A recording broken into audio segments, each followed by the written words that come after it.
Yo, what's up gamers? I'm Aaron Shack. I've spent decades playing, studying, and talking about games. I'm here to share that passion and everything that I've learned along the way with you all. So, we're live today. Xbox has a day one schedule of some things that they're going to show here. And I'm going to be here to analyze all of it with you. We're just getting some coffee. We got to get the day started here. So don't forget to like and subscribe, and let's prepare for a good morning of content here.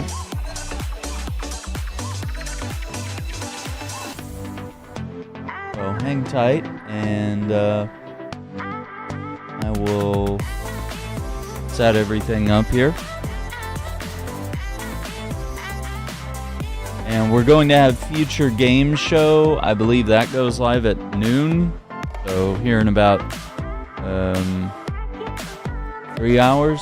So hopefully the Xbox thing won't overlap. Maybe it'll be done by then. I'd be really surprised if they did this for 3 hours. But you never know.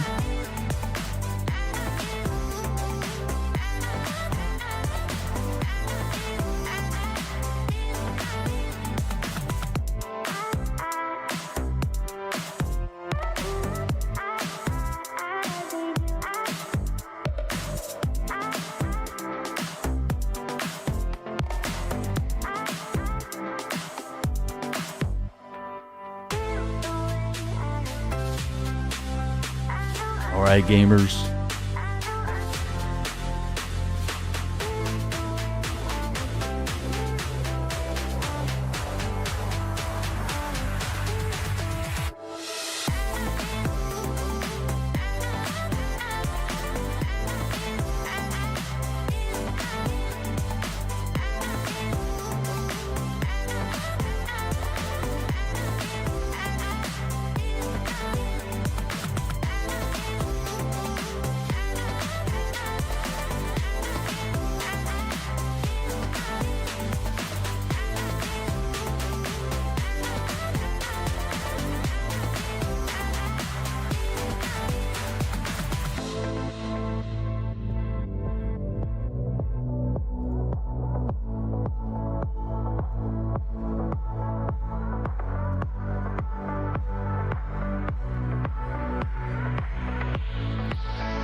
It's known as Cathedral City, the metropolis on the Rhine, or simply Köln.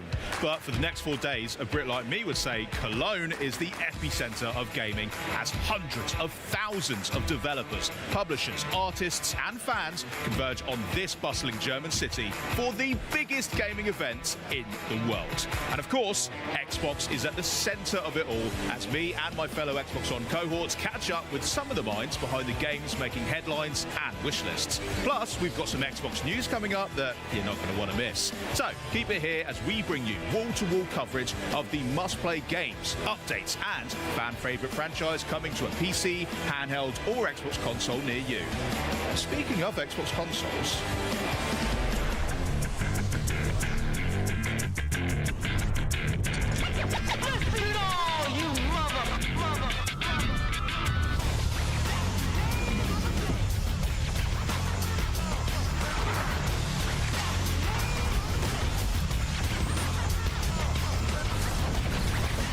Man, I want that controller, dude. I don't know. I mean, the console would be nice too, but like you know, I could afford the controller. No, this looks cool.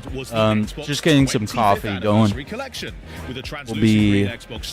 go. Xbox wireless controller, and this limited edition collection celebrates 25 years of Xbox. 25 years, dude. I think it's fair to say that fans have been eager to learn we're getting old, Chad. to get their hands on these. And today we're excited to share more and also give you a closer look at what makes this collection so special. And joining me now are Scott Van Vliet, our Xbox Chief Technology Officer, and Carl Ledbetter, Head of Design for Xbox Devices. Welcome, guys. Welcome to Gamescom.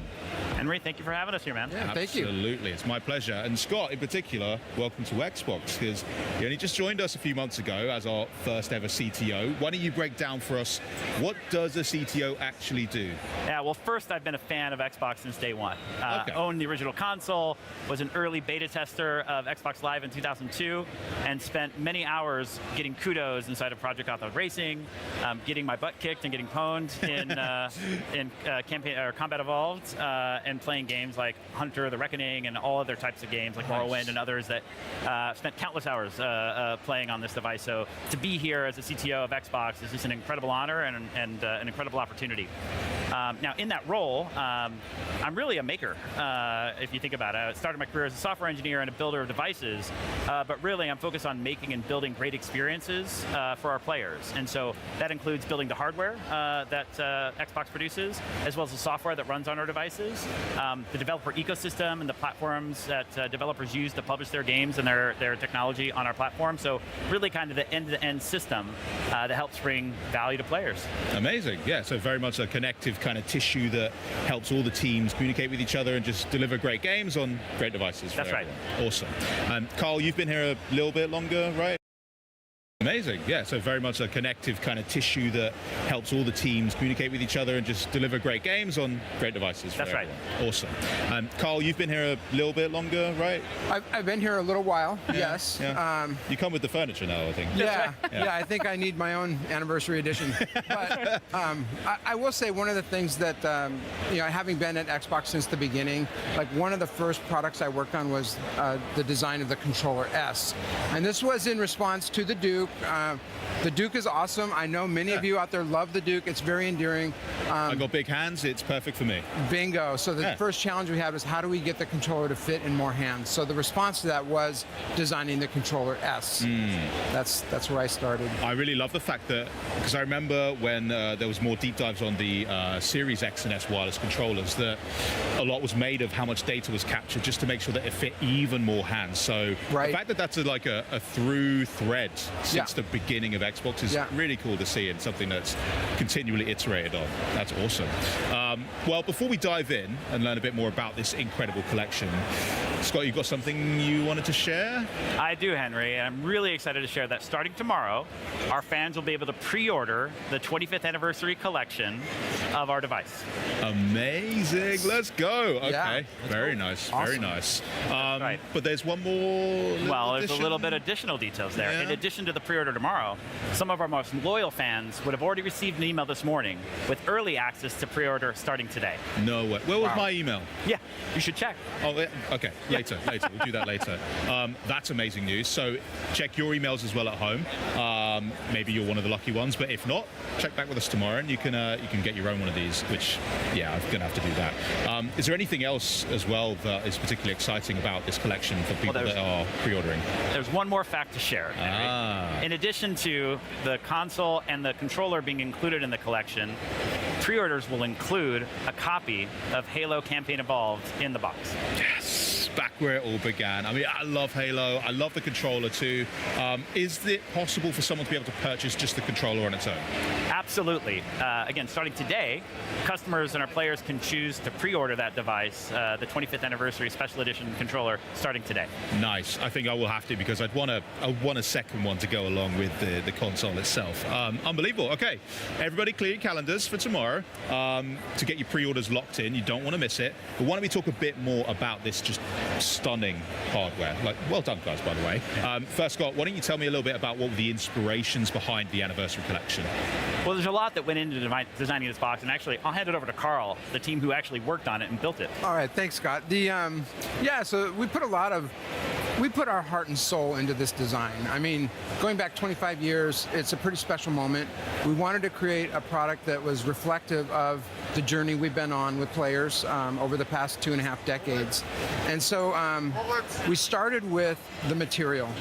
So the Xbox, the original Xbox limited edition console was in this exact same translucent green resin. And so we worked with the engineering team, we matched the resin, and we found a way to actually mold it on the console, the Series X25. And we've never done that before. No, so we're kind of, building new product muscle with this one. So it's an exact color match. It's an exact match. Wow. And so we're really proud of being able to do that. There's also a number of Easter eggs on this product. I'm not going to give any of them away. Come on. Fine. That's up for you at home to, once you get this, just explore. You'll find some really special things. But I will say, for the people who are at Gamescom here, we have a special exploded view display of the Xbox Series X25. And on that one, you can see around the fan shroud Master Chief's helmet. He's molded in. It's special. Sick. Do not do this at home. That's right. Do not Take our word for it. Yeah, It's definitely there. Do not open the device. Do not open the device. But for those of you at the show here, you can check it out. We also did a few other things. And so you'll see on the front of the console, it has the branding, the Xbox 25. Yep. On the controller, we also have that. We also did something that we've never done before. So I'm going to turn this on. And you'll see that the Xbox button, we lit up the X shape in green. Nice. So this is a true homage to the original branding for the Xbox. And that's just something that every time you turn on the console, is going to remind you of where we've come from and the journey we've been on together. Can I talk a little bit about the controller? Please do. Okay. I'm not going to stop you. Yeah, the team just went all out. So, we talked earlier about the controller S design. So good. How to make it more comfortable. Yeah. Well, that was a lot of inspiration there. So on the controller, you'll see the ABXY colors are the same: red, blue, green, and yellow. It has the branding, the Xbox 25. On the back, I don't know if you can see that, we have the original Xbox logo. That's nice. Yeah, so that's printed on the back.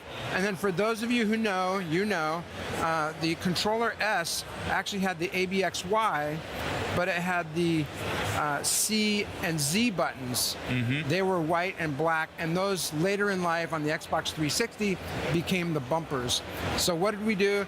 We made the bumpers in that same black and white. It's like pulling on my heartstrings. Yeah. It's literally bringing me back 25 years. It's awesome. Oh, it's so wonderful. Cool. So that's just some of the design details that we did.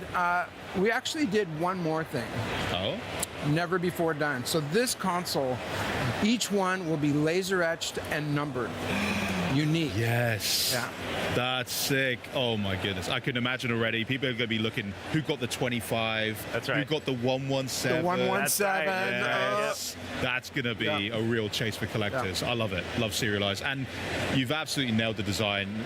As someone who's been playing from the OG Xbox, I didn't have a translucent green one. I had the black one, so this is a nice chance for me to own something that's a piece of gaming history and also just looks so sick. So congrats, guys. You've really, really done a great job. And if you are at Gamescom, definitely check out the exploded view. Super cool. I'm kind of intrigued if I could get one like that and then maybe just put it together myself, because I'm a bit of a tinkerer sometimes, but you know, I'll let you know. Well, it's been an absolute pleasure having you here, guys. Thank you so much for sharing all those details about the Xbox Series X 25 and, of course, the Xbox 25th anniversary controller as well. I'm not kidding. Get that reminder in your calendar so you don't miss the pre-order window. But hey, maybe check if you're one of our most loyal gamers and you got that early access email as well. But coming up, the Crazy Taxi World Tour continues with a jaunt through Germany unlike any other. But then we swap the pickaxe for a sword with an all-new game demo for Minecraft Dungeons 2. But Minecraft Dungeons 2 isn't the only big game coming to Xbox, with Gears of War E-Day, NBA 2K27, Call of Duty Modern Warfare 4, and Grand Theft Auto 6 all on the way. Xbox is truly the best place to play. But first, you're a raccoon leading a gang of trash pandas in all-out mischief and mayhem. Yeah, it's our first world premiere of the day. Enjoy!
Germany, the land of enchantment. From the moment you land, you'll be met with breathtaking views, fairy tale vistas, modern amenities, and cities full of historical charm. And there's no better way to explore this vibrant land than by car. Experience historic villages, modern art, delicious sausages, fantasy castles, magical holiday markets, and pointier castles. The charm and atmosphere of the natural beauty is only beat by the colorful locals you'll run into along the way. These interactions can be quite magical. Naturally, no trip to Germany would be complete without a visit to the famous Autobahn. So, what are you waiting for? Explore Germany today. Okay, so we got Germany in Crazy Taxi, dude. Oh my god, that yellow. Okay, there we are. Welcome to the home of Minecraft. Okay, we'll go back and watch that trailer. Right here at the Xbox booth.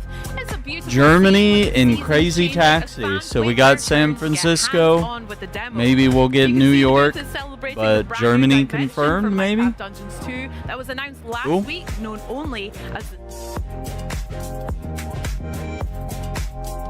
gameplay, and there's no waiting in line for you. Charlie's got the controllers warmed up and ready for a live playthrough with 3 of the minds behind the game. Charlie, take it away. All right, When one it- sec here. When it premiered back in 2020, Minecraft Dungeons was called Nice. the perfect introduction to dungeon crawlers for beginners and a breezy adventure for veterans, and a great couch co-op too. So here to bring us the next chapter in Minecraft Dungeons, please welcome Minecraft Dungeons 2 Creative Director Mons Olsen, Executive executive producer Andreas Skoglund and production director Nathan Rose. It's lovely to have you here, guys. Collectively, how are we doing? Thumbs up? Doing so good. Really good. Yeah. Thanks for having us. Amazing. Right, so Mons, I'm going to come to you first, and I'm going to ask you potentially the most important question of the whole day, okay? What kind of game is Minecraft Dungeons 2, and how does it build upon the world of Minecraft? Okay, so Minecraft Dungeons 2 is an action RPG set in the world of Minecraft. You fight familiar enemies and new enemies, you collect lots of treasure, and you can do all of that together. So you play up to 4 players, either in couch co-op or online play, or just mix the two together. And co-op's a huge element of the title, really right? is, Yeah, amazing. And we're seeing such amazing footage here that we've seen already, but one of the things I really want to dive into, because we have a live demo today, how very exciting, is the character customization, because this has evolved quite a bit since the previous title, right? Yeah, so we're seeing the new inventory here. There's a few things that we have done to it.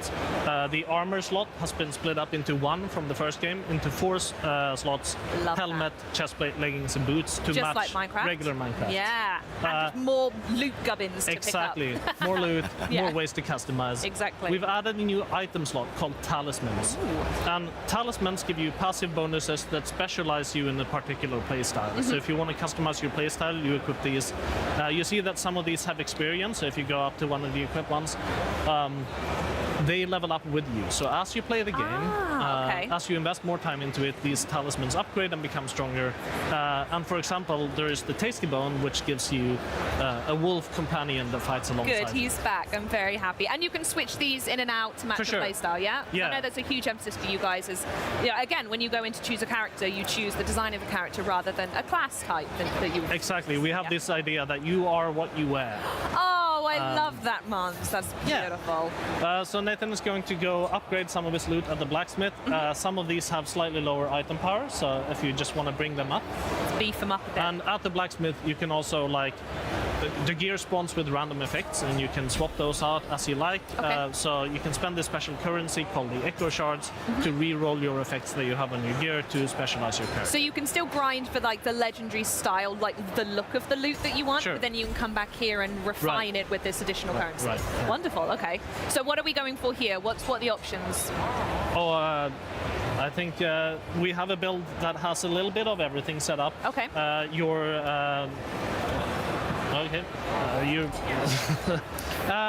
So the melee weapon here is unique. It's a very powerful item that has additional melee boosts of different kinds. You have a set of feet that buff companions, so things like the wolf. Yeah. Do you want to go look at some enchantments, Nathan? Ooh, Yes. yes, definitely. So talk us through the enchantments. If there's anyone who hasn't played the first one, how does that work in the world of Minecraft and Minecraft Dungeons? Right. So to further specialize your gear, you can put enchantments on it.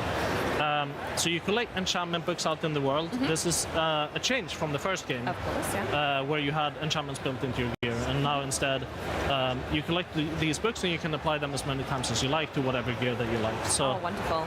Nathan, take your pick. Okay, I'm gonna go with Ender Mines on my main hand weapon. And what does that do? Weapon attacks deploy 2 mines that explode in proximity. Ooh, that does sound very good. Great ag control on that. And so now, whenever he does jump attacks, also new to the game, Ooh, okay. or combo attacks, swing multiple times, Ooh, that looks awesome. then you'll see these endermans pop up. And as a personal favorite, I could also see on the bar at the bottom that the firework arrows are back, right? They are indeed.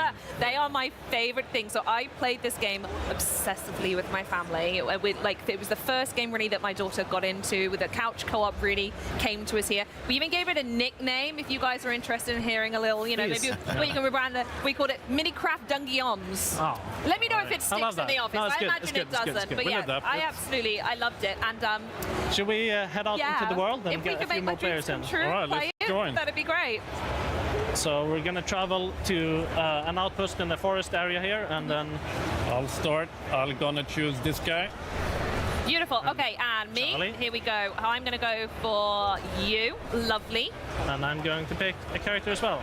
Beautiful. And here we go. Very quickly, that map was an interesting thing. Instead of going onto a specific place, the table, choosing a mission and moving over, this interconnected world is brand new, right? Right.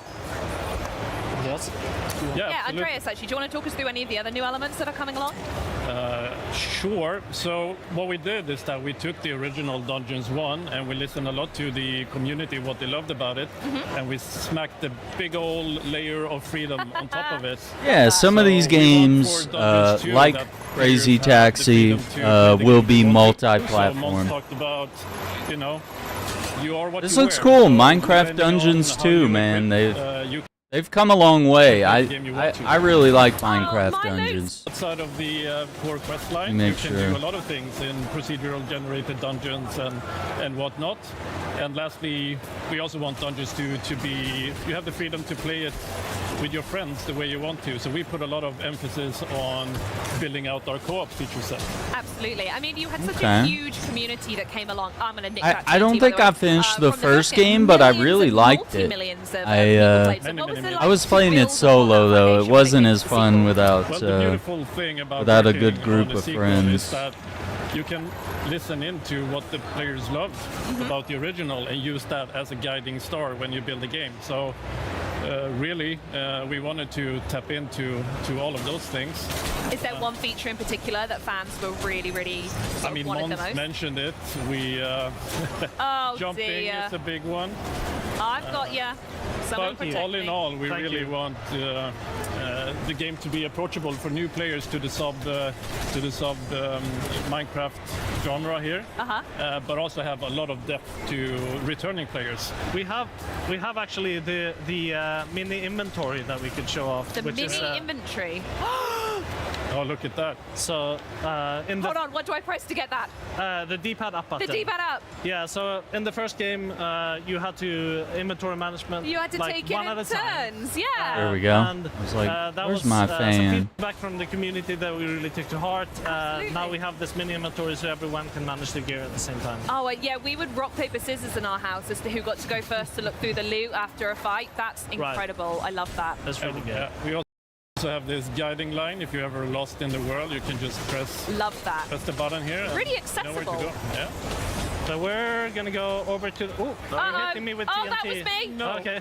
Oh, Well, that's Oh. another fan favorite. that's usually a Mons move. And another improvement in this game is if multiple people revive at once, you revive faster. So that Oh, was something amazing. we were doing there. That's Interesting. pretty cool. I also wanted to ask as well, so I'm looking at what I've got equipped down here. What's this candle?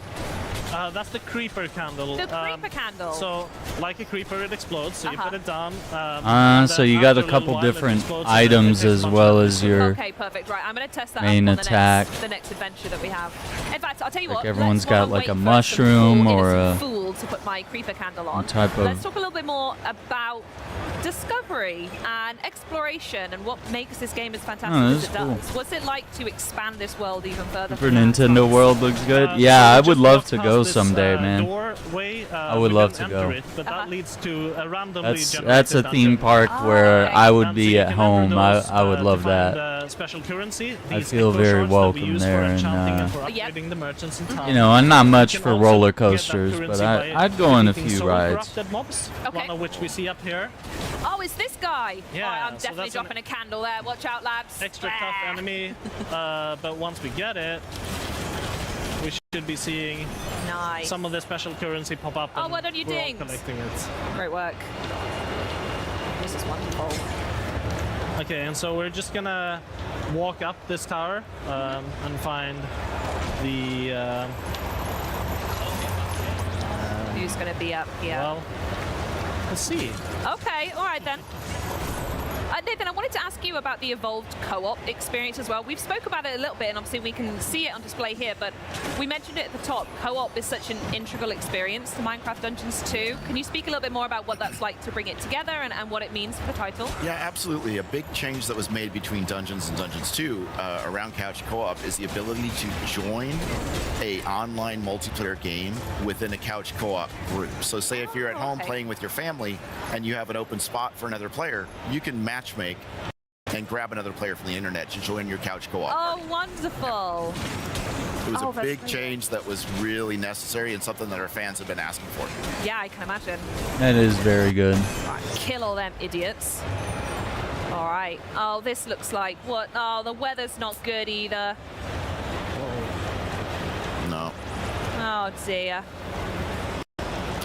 Well, I think we have one of those infamous demo bugs. Oh, I don't do Supposed to be the a big boss fight. like the And roller you robbed me coasters. from it, Those are that's fine. I will have to wait and see it when it comes out. it's Maybe too we want scary to for the me. forest, so we can I play go on some the of those games. calm Yeah, rides absolutely. So let's talk a at little bit theme about how we're parks, going to get but Forest, the you know, map, the world. How I'd it go all to the connects together shops. while we I'd set go to that the up this restaurant. month. You know, This is stunning, by eat the some way. Mario food, yeah, get so we some have Mario this on the map. merch. That'd be There fun. is Get to things meet to all do the all Mario over it. As you can characters. see, there's like little indicators of side Good quests. enough for Okay. me. In fact, actually, I think I've just been told that we can't see it here, but everyone, there we go. We do have a clip. We had a little nice. practice on the boss fight, so actually we There can he just is. talk Let's over the look at that. footage Oh, and nice. how good I am. I don't think, yeah. Upper Talk us through, who are we seeing monstrosity. here? Right. Okay. So this is the Copper Monstrosity. It's a really big boss fight that Yeah, this looks you cool. encounter as part of the Oh, story. normal car rides. You're Yeah, those are looking fun. for, somebody else, somebody called the Supreme Evoker. Okay. But actually, as you get here, you instead encounter this giant monstrosity to fight. And it's actually quite a challenging fight. This video is making it look easy. Because we're so good, right? But yeah, like it takes a beating. Yeah, I mean, it was a great fight. It was really, really fun. Yeah. And I felt like everyone, you're missing out. We had some great call-outs as well. Everyone looking after each other. I've thrown the TNT and everything. So again, the co-op comes perfectly into there. So do we want to touch on where we've landed here? So back into the regular, or are we gonna? Let's have a look at where this goes. Actually, this was really interesting when we. I think when it's we an looked at interesting this. cutscene too. Yeah, talk to us about Nope what we're about to see block. them. Right, so this is right after the fight. And we're seeing some of that quirky Minecraft humor in this cutscene. Yes, love that. I'm so glad you've kept that in. Yeah, we're picking up a note block, which is important to the story. We'll go into more details on that later, but Okay. as you can see, it's that easy to just... Laughing at him in the background. Is there any symbolism with the music box? Oh, there is. Yeah. Yeah, but we'll get into it at a future date. All right then. Well, on that note, talking of a future date, Minecraft Dungeons 2 does launch next month. It's not that far off, guys. I hope we're all excited. Are there any last thoughts you wanted to share with players before we wrap up? I mean, Next saying month. we're only 1 month out, I think this is a brilliant time to also pre-order our game, because it comes with a lot of really nice, items you get with pre-order. I mean, look at this cape.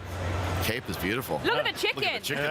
Yeah. Chicken pet. Oh, I love that. Oh no, he's got blue Oh, eyes. So sweet. So this comes as part of the pre-order bonus, as Yeah. you say. Yeah. So pre-order now, get these things, and we'll see you all in a month. I'll Yeah. meet you in the interconnected Absolutely. world. I'll be jumping in all your lobbies. Well, Great. thank you so much for joining me today, guys. This was absolutely fantastic. Good luck for the rest of Gamescom as well. And yeah, thanks again for walking us through this demo experience. But coming up, it's the day that changed everything. The most important event in all of Gears of War lore. And we're not just talking about the long-awaited reunion of Marcus and Dom.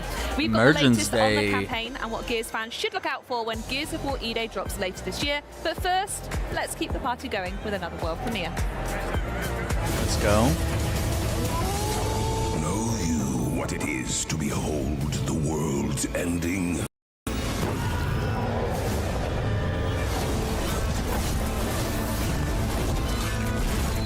To know the hour, the blood, the flame?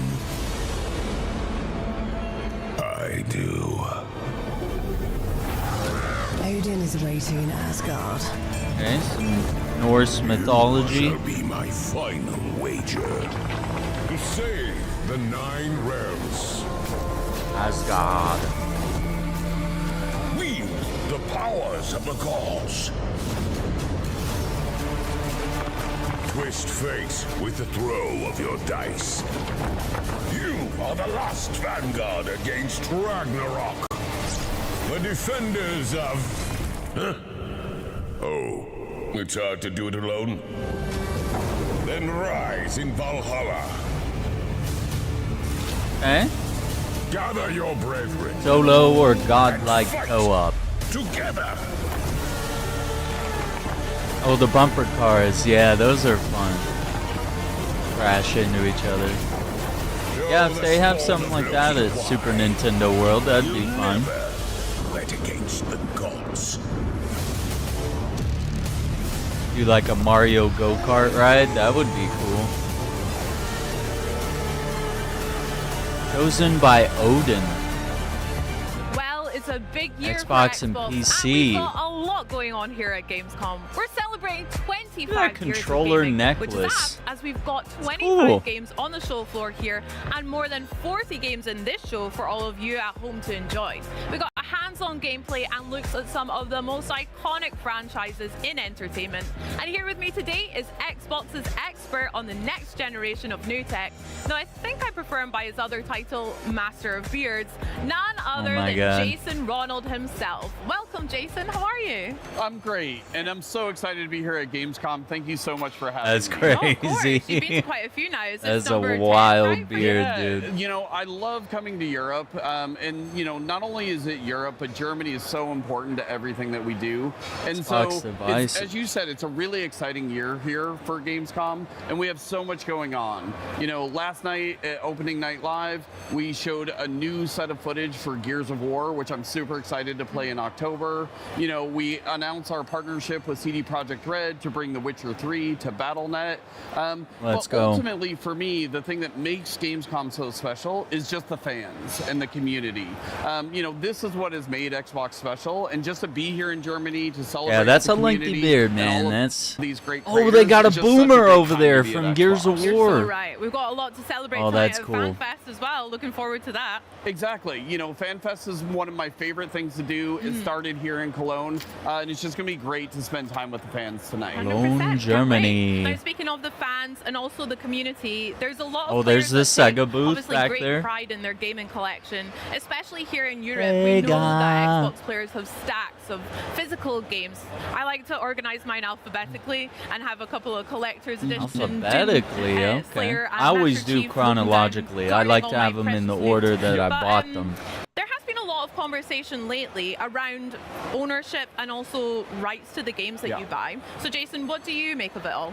Yeah, very similar to you. Like, I have a large physical collection. I have my own collector statues. Heck yeah. So today we're announcing we're bringing a new feature to bring all of the benefits and the flexibility of digital to players who have physical games. Because players have built their libraries of games with Xbox over the last 25 years.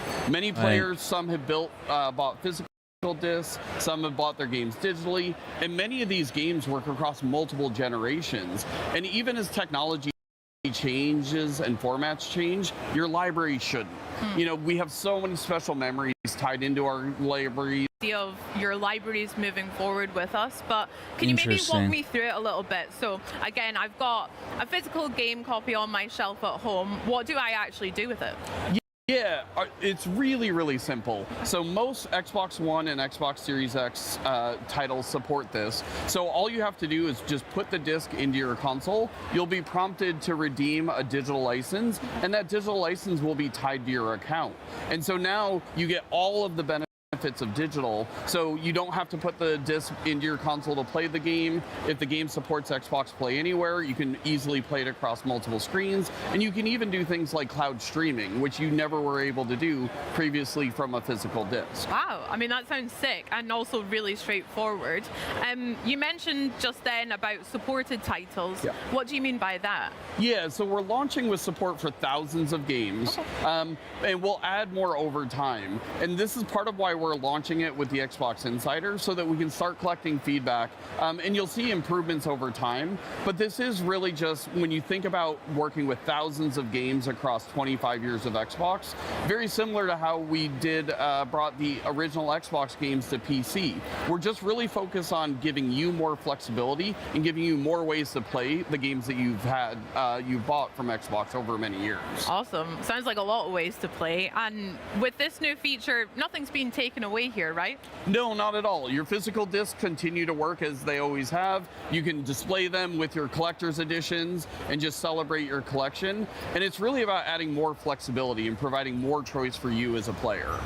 I mean, I love that. You mentioned having a collection That's awesome. Kind of having I know for sure I've got a collection game or quite a few that I would never ever want to get with rid you of. on the And go. as we approach Xbox's 25th So anniversary, your physical what are you copies hoping mean that players something, take your away from digital this? copies go with for you. 25 years, players have invested in Xbox, and the players have really Yep, been we've what invested. have made Xbox special. And so PlayStation we're really doesn't focused on understand how do we that. honor that as we We've think about the invested. next 25 years of Xbox. And so we just really view this as another step in We making wanna sure that own your our libraries games. is protected. It can move forward with you as technologies and formats change. And we're going to continue to invest in game preservation and adding new capabilities. That's just the to make most sure that your important library thing in continues gaming. to get better as technology evolves. Oh my gosh, sounds awesome, and also very exciting as well. Well, Jason, thank you so much for joining us and sharing that with us today.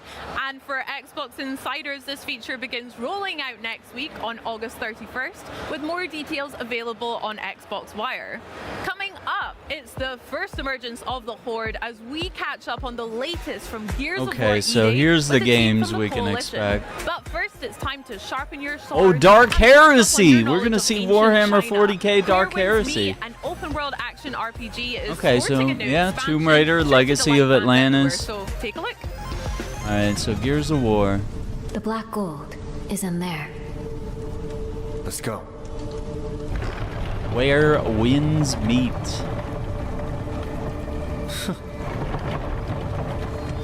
No, he did the anime smirk, bro.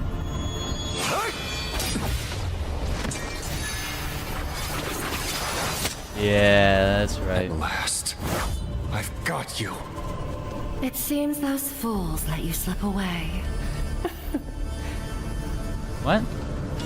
Ah. Last audio. time you had a drunk. This time a cripple. What? Last time, you ambushed us. We were outnumbered. Today, we set the trap. Knowing that the Lodestar Swordmaster wanted the black gold. Oh? How could I not be ready?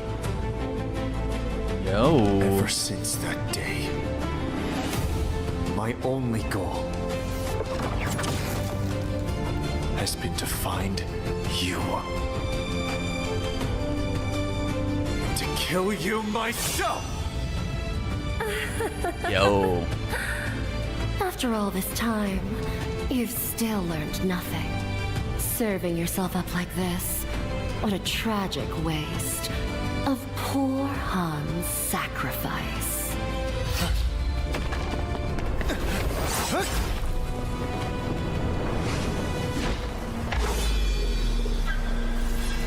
Ooh, she got the sickle. Okay, I thought something was wrong with the audio. I was like, why is the woman's voice coming through the man's body there? But, looks like they're playing this on PC.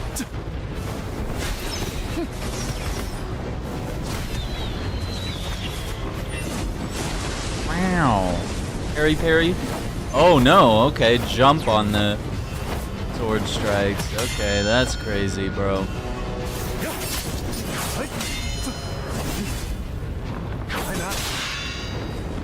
She's kind of tall. She's really tall. Yeah, this game had really good combat, really good parries. I just can't keep up with all these like open world live service games. It's a lot. This is a really cool game. I'd like to do more of it. And like in co-op, the boss fights were not as good.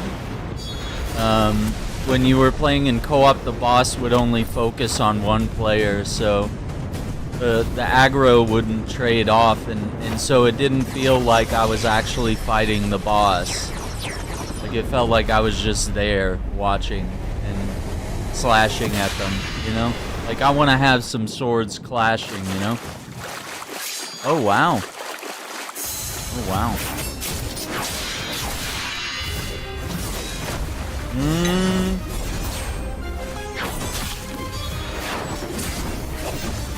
Blood red moon. Got the reflection on the water below.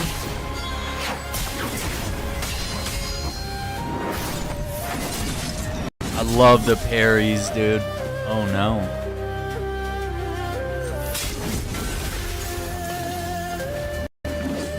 They had to show that. An interesting underhand grip with the sword. They're different fighting styles for different types of swords. He's doing something in that circle. Woo! Oh my god. Oh man, I want to play this now. It's been a while. Oh my god, dude. The parries connecting. That's insane. Wow. And this is free to play, I believe. Yeah, where winds meet. Crazy.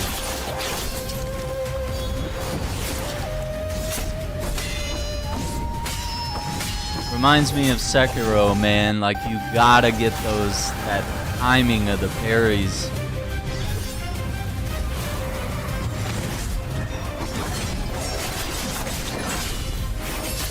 Okay. Oh, wow.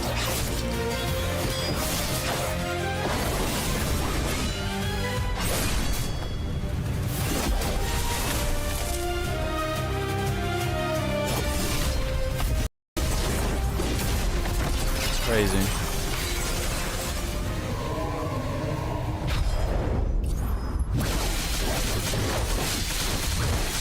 Yeah, like it's actually like a proper fight here. I think this is really good. Oh, he pulled the sickle off of it. Oh my god. You got a helicopter wheelchair. That is cool. Skyward City is moving. Artificers, what do you want? Huh? I see now. They're all speaking perfect English. That old rat played me. Used me as a pawn. You won't get away! It's funny, the women always have like a sort of like a British accent, and then the men will have like American accents. Oh man. Yeah, I guess this fight seems really important to the story. I did not get this far, so this is something exciting for the future. I wonder if I were to start playing this on Xbox, would my progress migrate over, or 100 million worldwide players? So comes in September. Gears of War fans have been eagerly That's anticipating. cool. I thought it was going to be a Gears of War PS5 since it was announced PC in exclusive. 2024. And here to chat a little bit about everything they've got going on at Gamescom this week from the Coalition, please welcome Studio Creative Director Matt Searcy and Studio Art Director Let's go. Arian Hambeck. Gears of War E-Day. Thanks for coming and joining us. Thank you. Our pleasure. Now, you obviously had opening night live last night, had an incredible story trailer. Can you tell us a little bit about that? Yeah, that story trailer. No, that is where when we winds craft meet. trailers, It's going to be available on Xbox now, but it is already on PlayStation some new elements and from the campaign we PC. haven't been able to share yet. Obviously, Vrak at the beginning. Okay. But also, our story is about the origin story of Dom and Marcus and Bravo Squad. A little bit of There's so many more quality characters in our issues here and story, there. and they all have character arcs as well. Make So sure. we got to show a bunch of people that are there fighting alongside you in E-Day. Yeah. Now, you mentioned Vrak, right? Can you tell us a little bit about him? Because he looks mean. Yeah, he definitely is, yeah. So Vrak is a Locust commander, in the Locust Army. If you look closely, you can see that he's got a lot of shit going on his face. He's missing an eye, he's got burns on his arm. So all that happened during the Lambent Wars. So he's seasoned. He has kind of a private army that follows him around called the Scorched Legion. Yep. So they're into self-mutilation. There's lots of really dark kind of nasty stuff that they do to themselves and to the citizens of Sarah. And I think overall Vrak just represents, he's like the personification of the brutality and the actions that they do. They just want to kill everything they see, including the squad. Yeah, he, honestly, when he was just pouring that emulsion over people, I'm just there like, that's Trying to figure out why it keeps skipping. But also, there's some of the weaponry and stuff that comes from that squad that's so fun to use. Absolutely, yeah. Now, Campaign is a huge focus here at Gamescom. We've got it on the booth over here.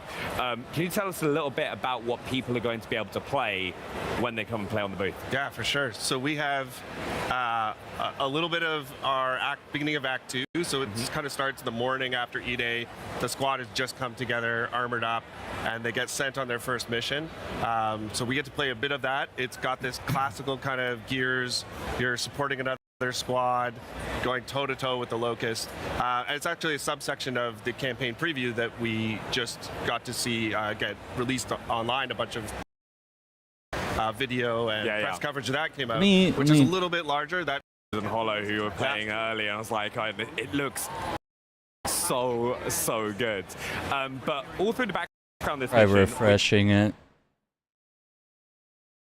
Give it a quick refresh. Of the city of Kelowna. Can you tell us a bit about what people are going to be able to see around the world to kind of really help build that environment? Yeah, absolutely. So for the first time ever, you're playing a Gears game in a city that is alive. Yeah. You know, every other game has been destroyed. Everything's been destroyed. So has been destroyed. Everything's been destroyed. So that provides some really interesting opportunities and challenges. Kind of just close really tabs and what was happening. I had a lot of stuff open. I've been multitasking. You know, in one shot. So I think fans, when they play the game, they're going to be full able screen. There's lots of storytelling from something full simple screen, as a piece you of paper on the fool. ground, what's written on it, to what's, there's a meal that someone was eating when the locust came out of the ground, to more complex I don't want to set see the pieces YouTube where There's a chat. bunch of dead bodies, and maybe they got of this whole city, which we built. We built the whole city, which is really Oh my cool. God, And the there's city a battle looks going on incredible. everywhere, right? So The you see cars. helicopters go by. So we played the 12-player horde mode in the beta, and now the full game comes out in sort of raging October. across the city, and you're just weaving your way through it. Yeah. I think also. Ooh, the windows on the John, car you'll see this breaking. throughout the gameplay you're watching. It's like the destructible environment. It looks incredible. Yeah, for sure. I mean, Gears has always had destructible cover in it. We've taken it to a few different steps here. Oh, get you to see some cover. larger What are buildings you come down doing? at different moments in the game.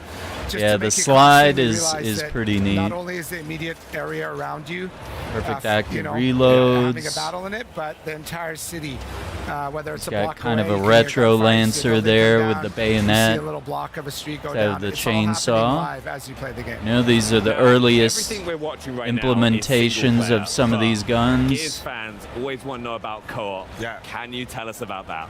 Hey, yeah, of course. So co-op is near and dear to our hearts. I think it's one of the unique things that Gears has sort of woven into every part of it. You know, our story is about squads overcoming overcoming the odds together.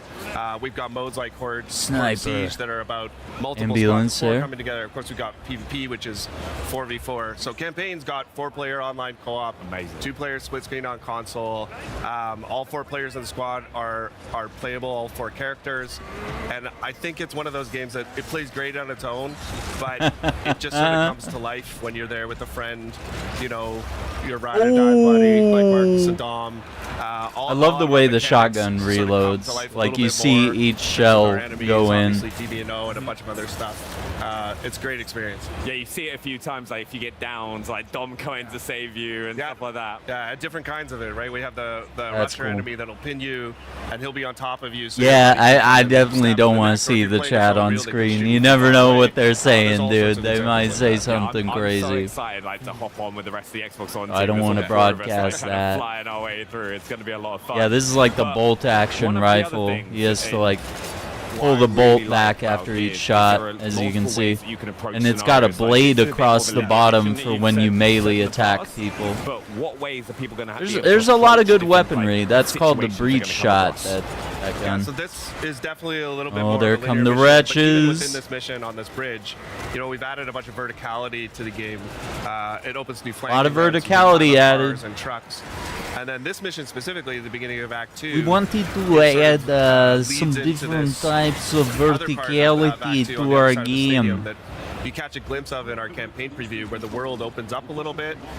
We give you access to like multiple city blocks. There's a bunch of battles, like I said, going on different corners. You're always on your main objective. And we also add some new mechanics to the campaign. So I've never been a hater of open world Gears. And that actually gets introduced. It is fun. It is good. Notice those seats folded up when we leaned against the wall. Invest in the gameplay sandbox. Ooh, those headshots. I got really excited about when with I was the like, breach watching shot. the gameplay earlier as well. Is what kind of mods are people going to be able to get active their reloads. hands on, and how is that going to impact like the weapons that they're using? So we get mods even in the single player. As you notice, the little pips on the right side of the gun, those are the weapon mods. Your range, so you can just tweak it to your preference, but some of them are like full-on attachments. Like you can take a Nasher and slap a bayonet on it. No way, I didn't know we were going to be able to mod guns in the campaign. When you use an attachment, some of them have visual representations on the gun, some of them don't, but you end up seeing people with different attachments. The guns can take a little bit more personality, and you start to understand how people like to play and what they like to do with their guns. This is really cool. The gear as well, isn't there? Absolutely. Yeah. And how are people going to be able to like find those like kind of mods to like upgrade their equipment? In the campaign, that's where the open sections really sort of come to life. There's a variety of ways you can get it. It takes to explore this game. You know, Arian was talking about there's a ton of environmental storytelling, but we've also hidden stuff around the world. Get to the East collectibles, Control Room, mods. Dom. We also have side objectives in some of our campaign missions where you can stop to help somebody optionally, another set of gears, some people that are trapped, and you get rewards for those as well. So it's really up to you. If you want to mainline it and do the main objectives, that's cool. You'll find some mods. If you want to fully explore the game, you'll find even more and even more narrative tidbits. I'm really excited for that, because you can just spend that extra time discovering the world if you want to. There's good surprises out there. I'm looking forward to finding it. Now, we've just had our first look at the Boomer, and he is way bigger than people maybe used to. Yeah, he's massive. There's actually a Boomer on the show floor here that people are That's taking so pictures cool. with, and you stand next to him. So in the game, the Bro, Boomer's 9 get feet to tall. cover. What This are is, you quite a bit bigger doing, than the man? Boomer's traditionally been in Gears. This goes back to this idea where we wanted to take the things people remember and amplify them a little bit. Yeah. And then I think also they need to introduces some showcase ways the for him melee. to enter They've the showed battlefield. like the Very charge easy, that you through do this, with the big bayonet. Oh, he's got the gut puncher. That's the grenade launcher. So we did get to use that in the beta. It's really good. It's really good. It has remote detonation charges that when you release the trigger, they explode. So you could hold the trigger and let the grenade bounce and then let go of the trigger. So if you wanted to like detonate the grenade in midair, you're shooting a target that's hovering in the air, you just let go of the trigger as soon as the grenade gets close or bounces off of them. Otherwise, it's just going to bounce down to the ground and then explode. We've got like the prototype Lancer, we've got the heavy boom shot, means you're really committing to carrying a rocket launcher around instead of just something in your back. It's also opened up opportunities for us to add new weapons like the gut puncher and the low cover. the cog grenade launcher. We have new types of cover now. More skill use than the boom shot. You can time where your grenades go. So everything kind of found a new place, and we got to make some cool variations of weapons people have seen before. I love the breach shot as well. I think that's like fan favorite. Some of my favorite guns. Yeah, breach shot is dope. And the active reload is popping up on screen there. I just wanted to go through a couple things because there's two features, right? One, it's in a different place than some fans may know, but also bullets are appearing a little bit earlier. Yeah, we put the active reload down in the center screen. We found through our testing that, you know, for a lot of people, some returning fans, especially new fans, they just use it way more. If you're an old fan and you like it up and where it was, and that's your muscle memory, 100%, there's a setting for that. Okay. But for some guns, Cool. we also have this per shell reload mechanic, like on the breach shot, the Nasher. It's really cool because you can still get your active if you go all the way and you wait for it. But if you need that extra shot to get out of a Yeah, clutch if you just situation, want to load there's a in wrench in one your face shell or if one you see a bullet person right up on you, so you can get that last shot, you can do it. That's what I really like about this game. So it's just like a nice way You don't have to can kind wait of for the change whole the scenario reload you find animation. yourself in. You could cancel And out of talking it. about scenarios you find yourself in, as we've been going through this level, you've kind of been walking into areas areas, and there are like tons of kind of clues about things we may have missed or have happened in those areas before. Can you tell us a little bit about that? Yeah, so one of the main things that we try to impart is the brutality of this day.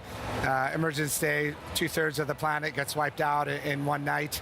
So if you kind of pay attention to the corpses a little bit, you'll see little storytelling things.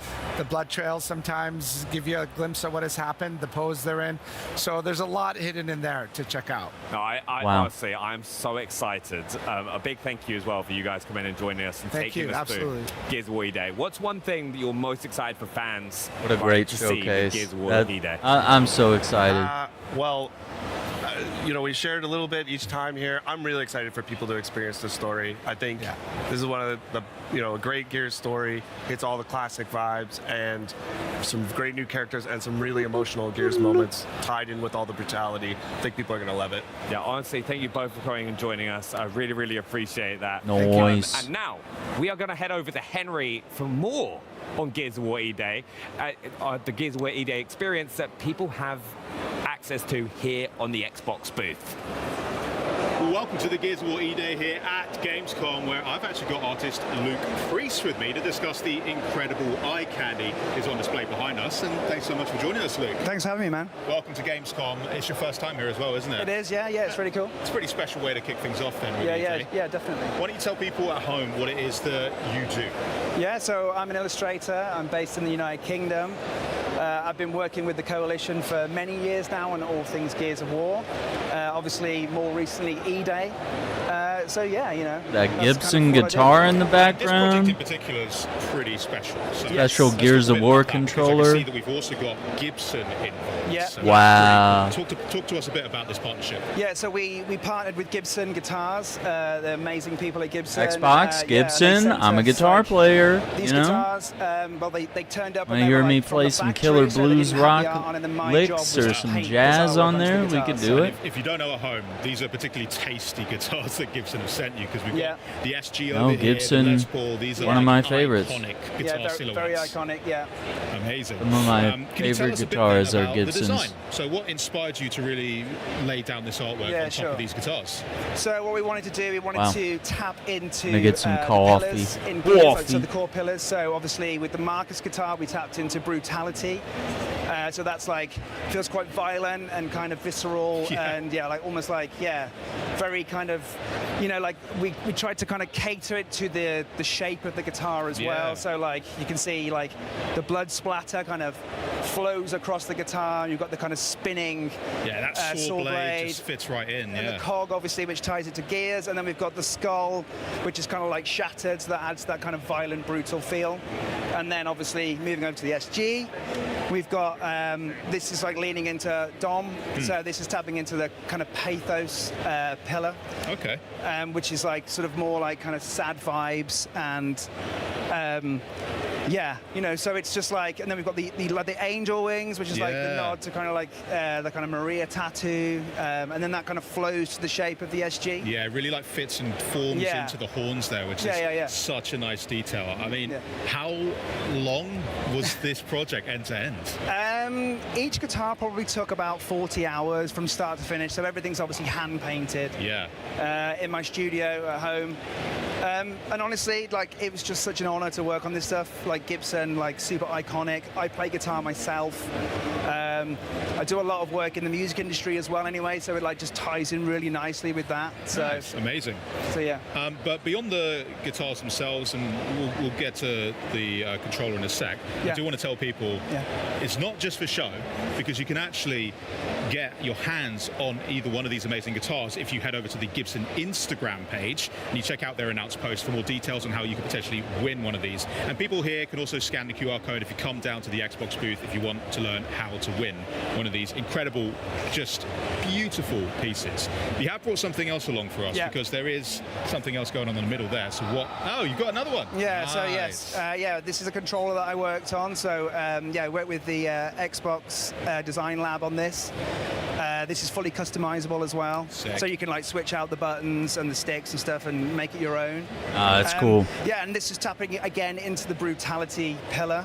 Yeah, I'm getting that brutality so vibe it's straight the away. vibe, It's a nice looking controller. and it's just try to make it feel super iconic and just have that. There's like the lanterns in there, the skulls. It feels really violent and absolutely. Yeah, it just taps into that kind of that vibe. So yeah. Mate, I think you absolutely killed it with these designs. Thanks, man. So thanks so much for showing us Thanks so much. and talking us through it as well. If you want to get your hands on your own one of the E-Day limited edition Xbox Design Lab controllers, you can grab those beginning September 30th. So check out xbox.com for more information on that. I will definitely be doing that. But thank you, Luke. I hope you have a great Gamescom. But there's there's quite a lot going on here, so we're going to have to pop off and see what else we got going. So thank you. Come along with me, because the rest of the booth over here that we've got, this entire segment, you can see loads of people queuing up right now to go and actually play Gears of War E-Day. So E-Day has officially landed here in Cologne.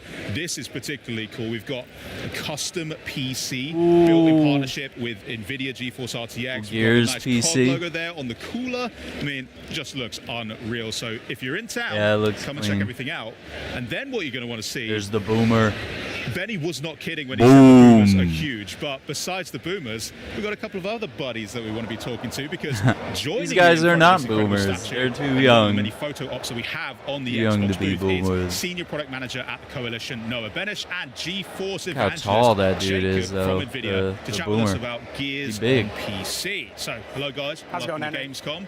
Is this your first Gamescom, or are you veterans at this point? Second Gamescom for me. Second? For me, no, probably third or fourth, maybe. Yeah. Okay, maybe and more. Who's the guy you brought with us as well? Is he going to say anything? He can say something. Boom. He can say something. Would you like him to? We could do that, yeah, definitely. Yeah? Okay, yeah. We'll get to that in a Okay. sec. Now, we should talk shop though, because Gears on PC is. Oh, someone's getting in. That's cool. That thing's really awesome. That is.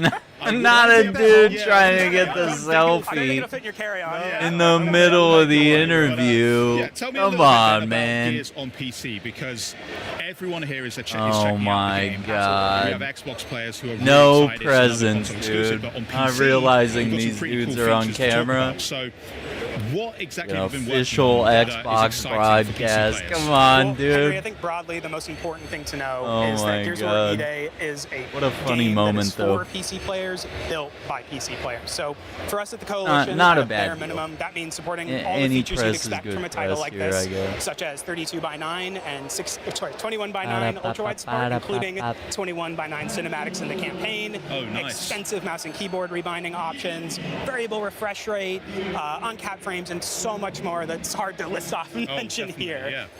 But beyond those sort of baseline features, we wanted to take the experience a little bit further for our PC players with advanced graphics technologies. And that's why last night we were so excited to announce that in partnership with NVIDIA, we have integrated deeply Mega Geometry into our game. Mega Geometry, okay. Yes. So I'm going to need you to run through what exactly we're talking about with that. Yeah, RTX Mega. Geometry. I am super excited about RTX Mega Geometry. So Gears of War E-Day supports nanite, so you'll get really detailed like environments, objects, and with RTX Mega Geometry, we can actually add ray tracing on all of the nanite geometry. So you'll get much better looking reflections, shadows, and I mean, it's just going to be way more immersive. You get 50 to 100 times the geometric detail with RTX Mega Geometry enabled. It's pretty amazing. But you'll need a ridiculous just to break it down, PC setup. Geometry, shapes, yeah, right, yeah. Mega, pretty freaking sick. Yeah. Okay, cool. Everyone's on board now. Great. Well, thank you so much for chatting to me, guys, about everything here. Of course, that's not just what's going on here, because in the actual play area, Yes. people can check that out too, right? Absolutely. I mean, better than talking about these features is experiencing them for yourself. So you and everyone else here at Gamescom can enjoy our first public hands-on of Campaign inside the booth behind me. We've got 20 Nice. stations, all of them PCs, Sick. all powered by the GeForce RTX 5080 that have been built by our friends Whoa. at Alternate. So if you're here at Gamescom, please come check out the 5080. Campaign. Yeah, you know what to do now, guys. Yeah, thank you so much, guys. I'm probably going to head in there shortly after All this. right, we can It's hook up with the It's line. a bit of a big queue, though. Yeah, but I might if go in. I know a guy. Yeah. Oh, thanks. Nice. I know All a right, guy, well, for that's a deeper crazy. look at that technology that is powering E-Day on PC, why don't you check out this exclusive behind-the-scenes Vidoc from the Coalition and NVIDIA. Check it Let's out. go.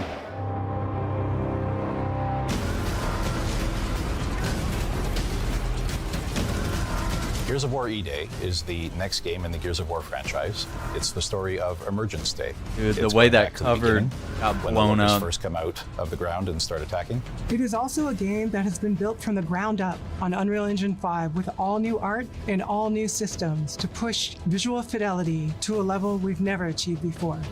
Gears of War is probably best known as an Xbox franchise, but I have to the PC say has it's always been a really very well important platform that we're using optimized. to At least the bring beta most we was. possibly can to the game. The PC community is really incredibly well. It runs important to really us. well. I myself am a PC gamer. I've been making PC games for my entire career, and we've built this game with a PC mindset. We're trying to push a lot of technology, high detail geometry, heavily using nanite and lumen. We're going to be one of the first titles to use mega lights. Gears of War supports hardware, ray trace, lighting, shadows, and reflections. This shows up in so many different ways. A great example is our pay and save. This is an environment that has All the TVs TV that have lighting. dynamic lighting coming off them and bouncing off the scene. There's a lot of dynamic elements to the game. I think one of my favorite things is tickers, watching them run through the level. You have this little glowing creature casting dynamic shadows all over the world. You notice like the front of their head is like a shark's head. It's very like comes to a It's point. really noticeable on the muzzle Very flashes interesting. on our guns as you get this burst of flashing Like a light shark and a all the spider. shadows that get cast off it. And we can have the dynamic muzzle lights that flash. flicker. You can build this sense of tension and use lighting as a tool for visual storytelling and gameplay that we haven't been able to do before.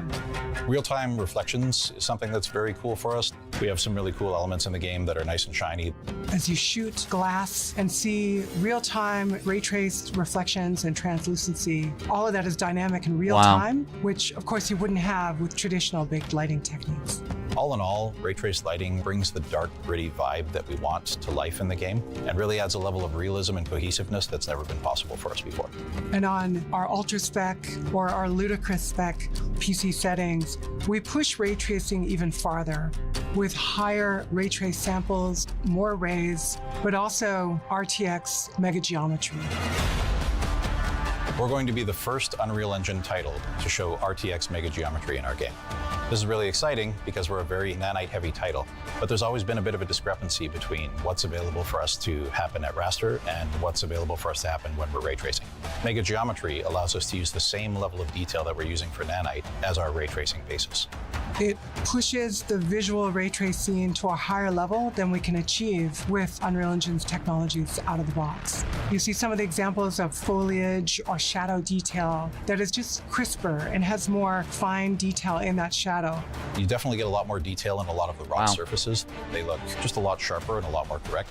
And as well, things like barbed wire, things that were just not possible to represent with the amount of triangles that we had available to us, all of a sudden look really nice. Our environments are incredibly dense. We have 100 times the geometric detail in our game than anywhere else. And being able to work with NVIDIA and bring mega geometry to this game really is going to show what games are going to look like in the future. DLSS and other super sampling techniques really allow us as a developer to perform more advanced graphics techniques that just wouldn't be possible to do if we were working at full resolution. It's something that allows you to take a lower res image and then using machine learning is able to upsample that to a larger image without really sacrificing the quality. We also support dynamic multi-frame generation, allowing you to push to the highest frame rates possible. And it's so important that we tie this with Reflex. Reflex lowers latency and improves the responsiveness of our game. It's something we think is very important, especially in a multiplayer environment. We're a very competitive game. You want to make sure that you have your enemy in focus and your reticle over them at all times. We want a nice, smooth frame rate, and we want that ultra-responsive input latency. Customization is a huge part of why I play games on PC, and it's part of what we wanted to make sure we're delivering for E-Day players. If they care about HDR, if they care about frame rate versus resolution, we want all of that choice available for players. I'm an ultra-wide player. I have really pushed the team to make sure that we are showing up strongly there. We have full support for native 21:9, gameplay up to 32:9, and all of our cinematics are also real-time and are rendered in ultra-wide. Our benchmark is something that's very important to us. It was something that has always been used by reviewers for years after we ship, and it's something we hope will be that way again. This is a very technically ambitious title, and I think we're going to push hardware for years to come. That's good. We've always built our games to showcase the latest technology and push what is possible in gaming. And working with NVIDIA, who share the same philosophy with us, we've been able to bring features like ray traced lighting, RTX mega geometry, DLSS, reflex. For players, this means delivering an experience that feels like they're playing a movie with the real-time performance that you expect in a high-end game. October 6th. It'll be here before we know it.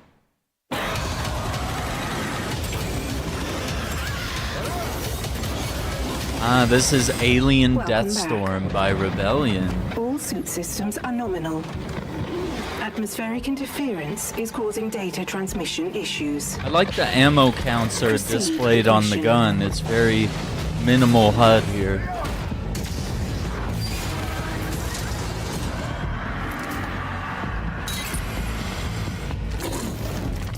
Now this is not tied into the Alien franchise of movies. It just happens to be about different aliens in space. Very scary ones.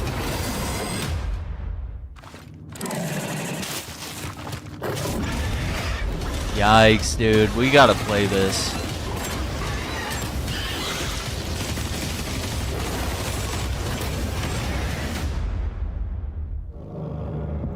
Spring 2027. I love it when the title of a game so purely matches the gameplay, and here to break down what we just saw and give us an exclusive first look at what fans can expect in-game for Alien Deathstorm, please welcome Rebellion's head of design, Ben Fisher. Welcome. Hiya, how's it going? Ben, it's so good to see you. I mean, it feels like only yesterday we were hanging out at the pub, chatting Amfall, and it seems that you and the team have been pretty busy since then as well. Yeah, I mean, it's great to work on a load of different games at once, but we learned some cool stuff from Atomfall about sandbox freedom and giving the player non-traditional ways of doing objectives. We've fed that straight into Alien Deathstorm. Ooh, I love that. Now, on that topic, Atomfall, congratulations. It's been a huge success for you guys at Rebellion. I hear it has a lot to do with maybe Benny and I's characters' face scans in the game, but you know, we won't take too much credit here. You mentioned there about applying that into Alien Deathstorm. Can you break that down a little bit? What from the project have you brought over? What design elements can we look forward to? So the main thing is that for all Rebellion games, we value giving the player a clear objective and then sandbox freedom and how to achieve it, sort of systemic game design, that sort of thing. We don't usually choreograph specific gameplay experiences, but build a possibility space for the player to take control. So exactly that same stuff has come across to Alien Deathstorm. The new challenge for us has been combining that with horror gameplay, because horror gameplay is normally quite handcrafted, but I think we found a secret formula that really makes it happen procedurally. It's very exciting. Secret sauce, very exciting. Nice. No, I'm really excited to see it, so should we get started? Wait a minute. Right, now I'm ready. What? You'll find out very soon. That's cool. A little bit hint in the trailer, but should we hop into and check some gameplay out as well? Let's do it. Let's do it. Oh, hold on. It will come up. Here we go. Now, this is the Megastorm. Okay, so there will be ammo counts on screen, but I love the reduced HUD. Called into an off-world colony. You got the compass up top with navigation. There to do a repair job to help sort the colony. Got a good UI. The map is an overlay. The situation's getting worse. You're trapped there, and it's a desperate fight for survival. Now the game balances, like I said, the ooh, that like sonar pulse in the middle of the screen at the bottom. Discovery. So you're, as an engineer, like you're kind of exploring the tracker. situation, finding out what's happening, and as you do so, the storm is tearing the place apart. So you're fighting to survive at the same time. Nice. Can you break that down a little bit further? The engineer's role, that's a pretty specific choice there. We had to wipe the rain off the mask. Well, that's we wanted cool. to give you Very Metro. framing that meant that you Metro felt like does that quite a everyman bit. doing your best to survive. So you arrive Okay, we got a flashlight toggle. Giant sort of hammer here, you know, do a bit No, of this game percussive looks maintenance great. to try I'm and, glad they're get the showing place up more and of it. So instead of doing traditional objectives where you're told exactly what to do, instead we've got a system that we call Squire that you use to kind of diagnose the situation and figure out what's going wrong. So what we can see here is the player exploring around, like testing out engineering locations, puzzles, trying to see what's happening and trying to piece together in their head how to tackle the situation in front of them. So this is a nuclear reactor that's in the early stages of meltdown, and they're going to try and diagnose what's wrong and try and or fix monitoring. it. So the player has to be observant. I love the UI. Piece together clues that kind of frame them as a Very detective, figuring out how to retro solve and stuff. technological, very That just you know, scared me. digital. I was not expecting the ceiling to collapse. Well, good. That's a look. I was just having a look at the HUD, right? And like stuff is popping up on the HUD all the time. Can you tell us a bit about that and like The what Roomba. players can see on the screen? Sure. Well, we want to give you lots of anticipation before a fight kicks off, because as you're exploring, you know, you're making a load of noise, you're causing a load of Our mischief, and that's going to diagnosis. attract some attention. Yeah. So there's a tracker at the bottom of the screen that gives you pings of nearby movement. It'll get scrambled by radiation and things like that. So it's like a multi-purpose tool to help them explore and understand the situation. So combined with Squire as a way of doing objectives, it makes you feel like you're there to do a job and you've got to like piece together and survive. And who's the voice that we keep hearing as well? Yeah, that's Squire. That's giving you little clues of what to do and how to explore, but never directly tells you exactly what to do. It's kind of like having Clippy in your pocket. You know? I'm a big fan of the naming Squire. That's very fitting. How many iterations did you guys have to go through for that name? Well, we always like to give things a kind of uniquely British twist, a uniquely British flavour to it, and it feels like a nice little, like friendly friend in your pocket kind of thing. So it seemed like a natural fit. Squire. Exactly that, yeah. Awesome. Now, in the footage as well, I can hear some of the music making that tension a bit more buildable, and you mentioned some horror scenarios too. How can fans of horror games expect Alien Deathstorm to fit into their spooks and scares like Benny did with from Rebellion? Well, I think this is one of the most exciting parts of the game, because the jump scare that got you there might not happen for another player. Oh. It's all tuned around the player's exploration, the player's experiences. So, you know, as you're making a lot of noise and you're exploring, you might be attracting unwanted attention. You get a nice long bit of anticipation before the horrors turn up. But the fights and the encounters will be different for every single player. So it doesn't matter how many times you've gone through it before, you might never be prepared for what's about to happen. Exactly that. That's class. Now, look at the objective as well, right? Right now, we're trying to repair and restore power to the reactor, right? What else is around him? What other kind of resource or enemies are we keeping an eye out for? Because in the trailer we saw a lot, and right on cue. Yeah. So the No, that's been cool. poking around, attracting I love that attention, little and radar stunned some ping enemies at the 'cause they heard bottom the too. sound and they came to, So we do have a melee attack. came to take out the player. Yeah. So there's a little balance, knife. there's a tension Oh, the between mask scavenging for cracks. resources and trying to So understand that's the how like situation, your but you're health gonna be is. attracting I mean, attention to obviously you yourself, have a so health the bar, fight but might I get mean, worse. Is that risk versus you reward could all the time? You're like, you could actually, do I represent have your enough, health or that do I way just as go well. straight for the What's up, objective? Aura Bogus? We saw a Welcome, couple of welcome. different scary looking Yeah, guys there W. as well. Have they got different Lowercase names? What kind W of though, different not a enemy capital types can we W. expect? It's not a big W. Throughout the game. In this demo here, you'll see scuttlers there. You'll see. No, this looks really cool. There's a load more that sort of unlock. Like once again, it's not connected to the Alien franchise of like movies and video games. It's a different Alien. It's Alien Deathstorm, so To it's. defeat these aliens, But you can't help but notice just like what you've got on the the inspiration desk. here, What weapons and are I. players going to have in Yeah, Alien this is Deathstorm? quite So good. there's a good range of weapons. You'll only see. Okay, it looks 3 like of them there's in this credits demo.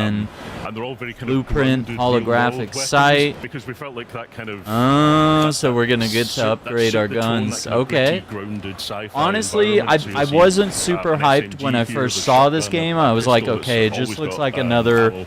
Alien shooter, but and you can like upgrade and tailor this the looks weapons really to your good. personal play style. So as you Now that explore, they're you might showing find us things like a gameplay and the holographic sight details to and help how you the game aim works, the gun, and you might choose that that's this your is playstyle, this you is might great. prefer. I'm How excited does for that this actually now. work for weapons, the upgrade system in Alien Deathstorm? There's workbenches found throughout the game, and you sort of collect crafting materials as well, and blueprints for the various parts.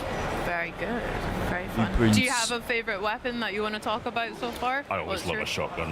Nice. Can't go wrong with a shotgun. Can't go wrong there. So let's hop back into the world a bit, because Rebellion Games have always had a great reputation for like exploration, discovering and looking around for like new attachments. How does Alien Deathstorm encourage players to venture off the beaten path, especially if you're going to be like potentially running into more aliens for doing so? Yeah, well, we strongly believe in player freedom, and like part of the fun of it is finding your route through the environment and choosing how to engage with it. So there is that risk reward, that balance of trying to find those resources and survive, but watching out for threats.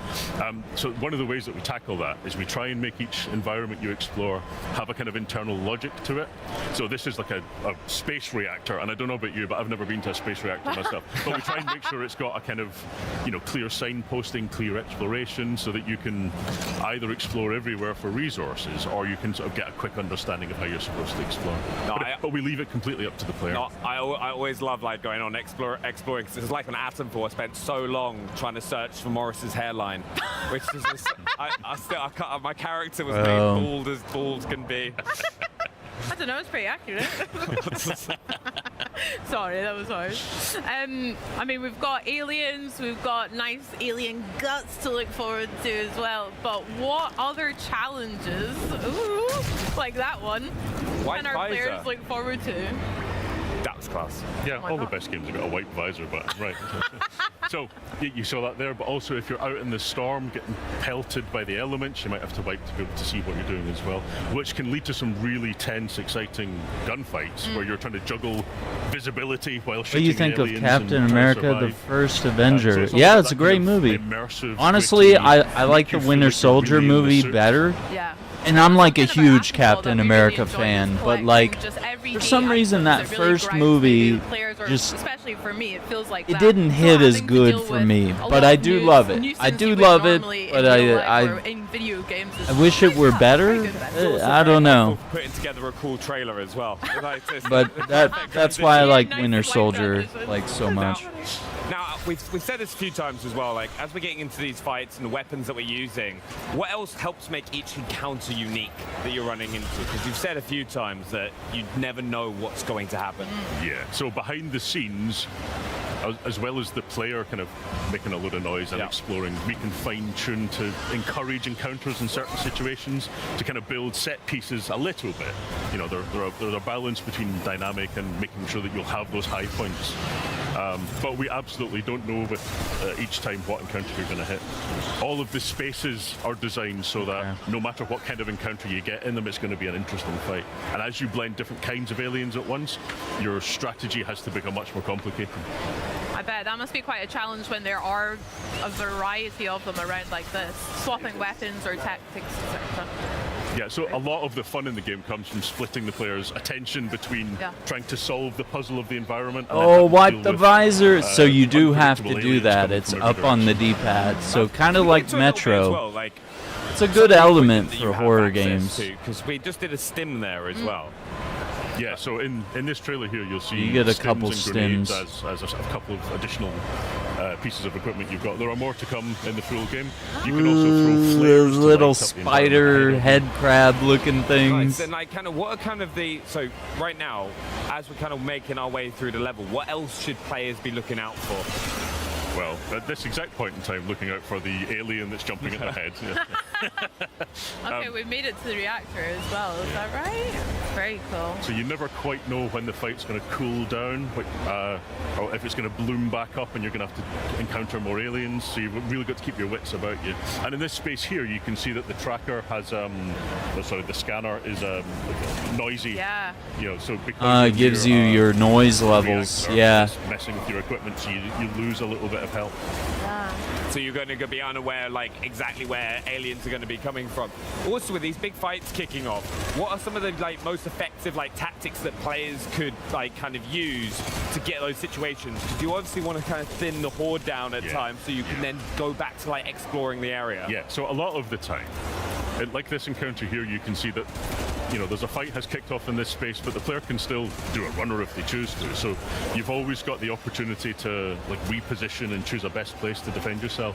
And can you sprint? Because I feel like this guy's not in a big hurry to outrun these aliens. He's just kind of slowly walking around. Time to choose a spot that you think's defensible.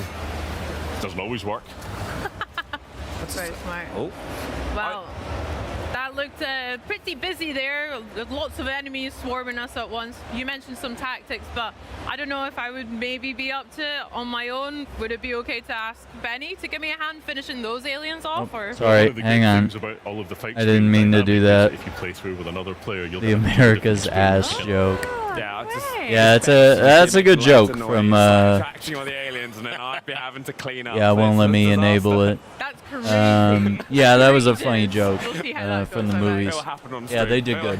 Ben, thank you so much for sharing That's that always with a us. funny It's little always a Captain pleasure America as well. reference. Yeah, and remember, Alien Deathstorm drops spring 2027 as well for players. Lots to look forward to. It's America's ass. Well, enjoy Gamescom, Ben. And for us here, this year marks 25 years of Xbox. And for many of us who have been playing since the beginning, it's a special moment. For me personally, my first ever console was the OG Xbox that I got for Christmas. Back in 2003, I had Kung Fu Chaos, Project Gotham Racing, and Rayman 3. Ooh, But playing Project Xbox Gotham, games that's a actually helped me throwback, cultivate dude. a whole bunch of my interests outside of gaming. The fact I was really obsessed with SSX 3, the snowboarding game. That was class. So much so that I took up snowboarding in real life. So I'm very happy to be here celebrating 25 years too. I did that as well, and then went face first into a hut. It was a disaster. But as we celebrate the last 25 years, we can also look forward to what is to come. Like the world premieres announced today, chosen by Odin and Dumpster Gang. Plus, with the biggest games coming to Xbox like Minecraft Dungeons 2, Gears of War E-Day, Fable, EA Sports FC 27, NBA 2K 27, Call of Duty Modern Warfare 4, and Grand Theft Auto 6. No matter where or how you game, the best place to play is Xbox. Now, to a throwback making a comeback, this next game is sure to make fans of Persona 4 smile wide. We've got a brand new story trailer as well as a deeper look at what Yeah, they're fans can expect showcing a bunch when of the revival upcoming of this games epic for the franchise Xbox. drops next year. So take a look. A lot of good stuff. So, are you getting used to it out here? There isn't much to do compared to the big city, but there is that certain something you can't get anywhere else. Uh-oh. Bring you more details about the Atlas. Yeah, I was really enjoying Persona 3. And I want to play more Metaphor Refantasio. I was really enjoying that game. Police are treating this as part of a serial murder case. Those anime cutscenes. You ever heard of the Midnight Channel? Of the what channel? Night, you look into a TV that's turned off. When the clock The Midnight Channel, okay. someone else will appear on screen. Really? An urban legend. Not even a kid would believe something that stupid. The time has come to open thine eyes. Call upon power within. No.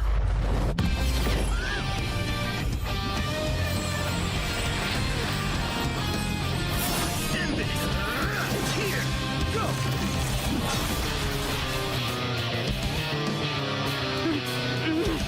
No! Who are you? I'm your shadow, and there's nothing about you that I don't know. I don't believe Shadow. You're not me!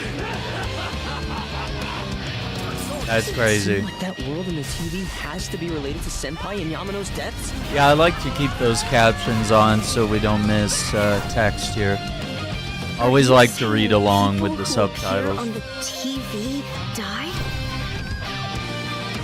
Good accessibility What's going on feature here? too. We're getting to the bottom of it. Especially for folks that might want to watch without the audio, you know? If you're at work or something, work or school or whatever. February 18, okay. 皆さんこんにちは。ペルソナスタジオゼネラルプロデューサーの和田和久です。先ほどご覧いただいたストーリートレーラーではペルソナ4リバイバルの新たな姿をご紹介しました。本作は静かな地方都市を舞台に連続殺人事件とそこで次第に明らかになっていく隠された真実を追い求める物語です。しかしペルソナ4は単に事件の真相を追うだけの作品ではありません。その根底にあるのは人と人とのつながり、自分自身についての真実を見つけていくこと、そしてそうした絆の中で紡がれていく人間ドラマを描いた物語です。Someone in town is definitely kidnapping people and throwing them into the TV. これらの対比こそがペルソナ4を特別な作品にしています。明るく青春に満ち、思わず笑みがこぼれるような親しみやすさや人との距離の近さを感じたかと思えば、次の瞬間には不穏な空気に包まれることもあります。稲葉の温かな日常があるからこそ事件の謎はより強く心に迫ります。そしてその事件を取り巻く闇が深いからこそ仲間と過ごす何気ない日々がよりかけがえのないものとして感じられるのです。シリーズ未経験の方にとっても本作はペルソナというシリーズを最も象徴的に体験できる作品の一つです。地方都市で高校生活を送り、人々との出会い関係を築きながら一日一日をどのように過ごすかを選択していく。そして日常の裏側にはテレビの中に広がるもう一つの世界が存在しています。そこで仲間との絆が力となって、自らを支える大きな武器となります。Trust me, we know you can push your limits. 日常と非日常を行き来するこの構造がペルソナシリーズの核となる要素です。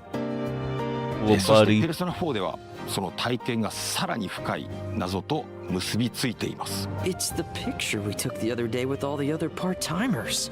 この物語が描いているのは人が心の奥に隠しているもの、目を背け続けているもの、そしていつか隠し続けることのできなくなった真実と向き合う瞬間です。こうしたテーマこそが今なお多くの方々に愛され続けている理由の一つだと思います。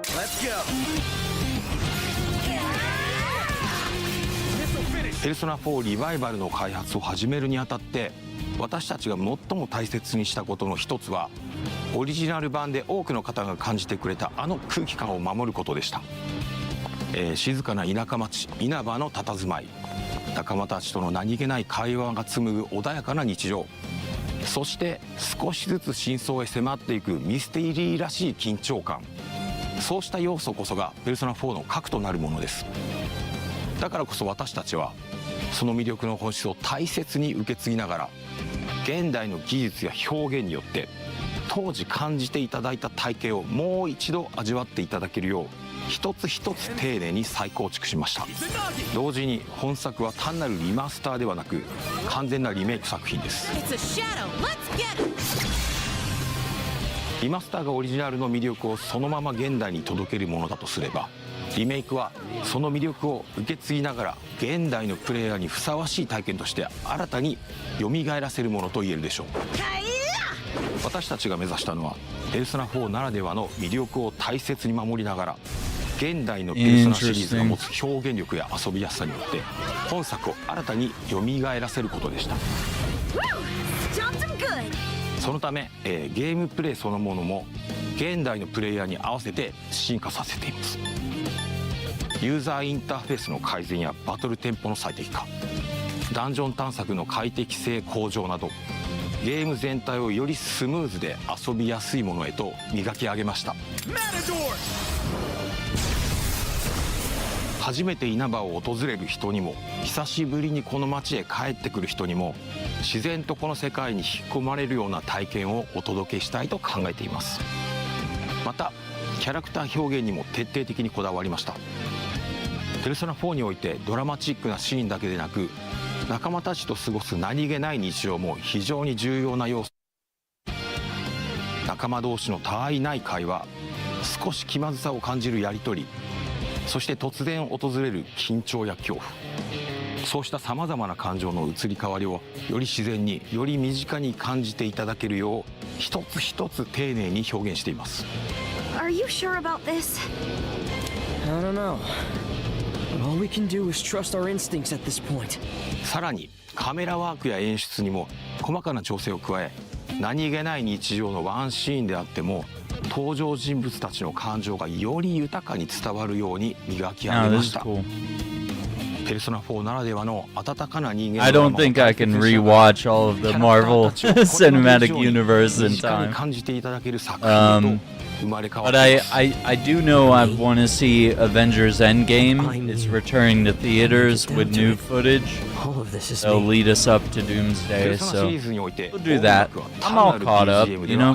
It's nice to go back and rewatch stuff occasionally, but I don't think I have time to rewatch like everything. That's ambitious. That's very, very ambitious. 中でもペルソナ4は音楽も多くの皆さんに愛されてきました。Yeah, the music in the Persona games are really good. 損なうことなくオリジナル版への敬意を大切にしながらサウンド制作に取り組みました。Not even just the soundtrack, but like the score, the instrumental tunes in the background.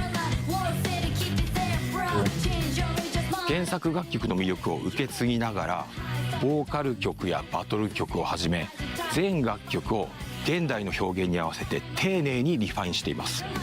さらに本作のために数多くの新曲も制作しました。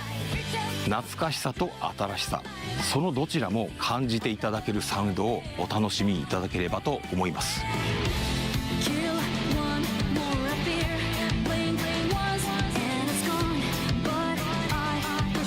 さてペルソナ4リバイバルについてご紹介してきましたがいかがでしたでしょうか。今後さらに多くの情報をお届けできることを我々ペルソナチーム一同楽しみにしています。 I've always heard the most about Persona 3 being like one of the best.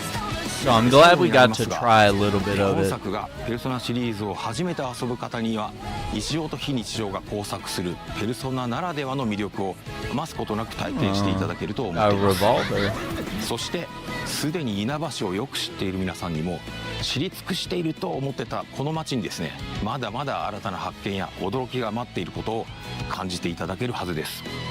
ぜひペルソナ4リバイバルで霧に隠されたその真実を確かめてみてください。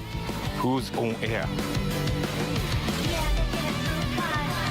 You'll just be playing the game and one of those cutscenes hit and you're just like, alright, I guess we're gonna watch this now. There are few games more synonymous with beautiful environments, immersive puzzles, and fluid combat than Tomb Raider. Let's go. And as someone who has played Tomb Raider Legend, Underworld, Anniversary, the original, etc., so much that I can still recite a bunch of the cutscenes from memory, I am particularly excited to be talking about this next chapter in the legendary franchise. Here with an extended look at the mysteries of Peru in the new Tomb Raider Legacy of Atlantis, please welcome Crystal Dynamics Experience Director Jeff Adams and Flying Wild Hogs Art Director Arek Tomaszewski. Legacy of Atlantis. This is the remake of the first Tomb Raider. So good. Yeah, fantastic. I couldn't ask for more. Awesome. I mean, I am so excited, as you can maybe tell, to see what you've got for us today. So set us up, set the scene. What can we look to expect from the gameplay? So today we're going to be taking a nice in-depth look at Peru. This is Lara when she is on the hunt for the tomb of Qualopec, and so she has to engage with this iconic location, but it really shows how we are putting reimagining at the forefront to make sure we're preserving familiarity, but at the same time introducing new challenge. Yeah. Now, Jeff, you literally just said reimagining versus like a remake or remaster. Can you tell me a little bit about what that means to your team as well? Yeah, it's not like the same game. In a nutshell, reimagining means preserving the things that make those iconic locations recognizable. We want to make sure that we're preserving that core DNA. That's something new at the same time. We're finding new ways to introduce new challenge, new surprise, new delight for our players. And so therefore, if you're a new fan who's never played before, you come in and you just see a really cool game experience. But if you're a fan who's played before, like yourself, we want you to come in and actually have that first play experience all over again. That sounds great. Yeah, just to add on the top of that, like basically what we've got from the original one are a bunch of memories. Yeah. So we want to recreate those memories for the new players and just bring more people in in and create those new unbelievable stories for them as well.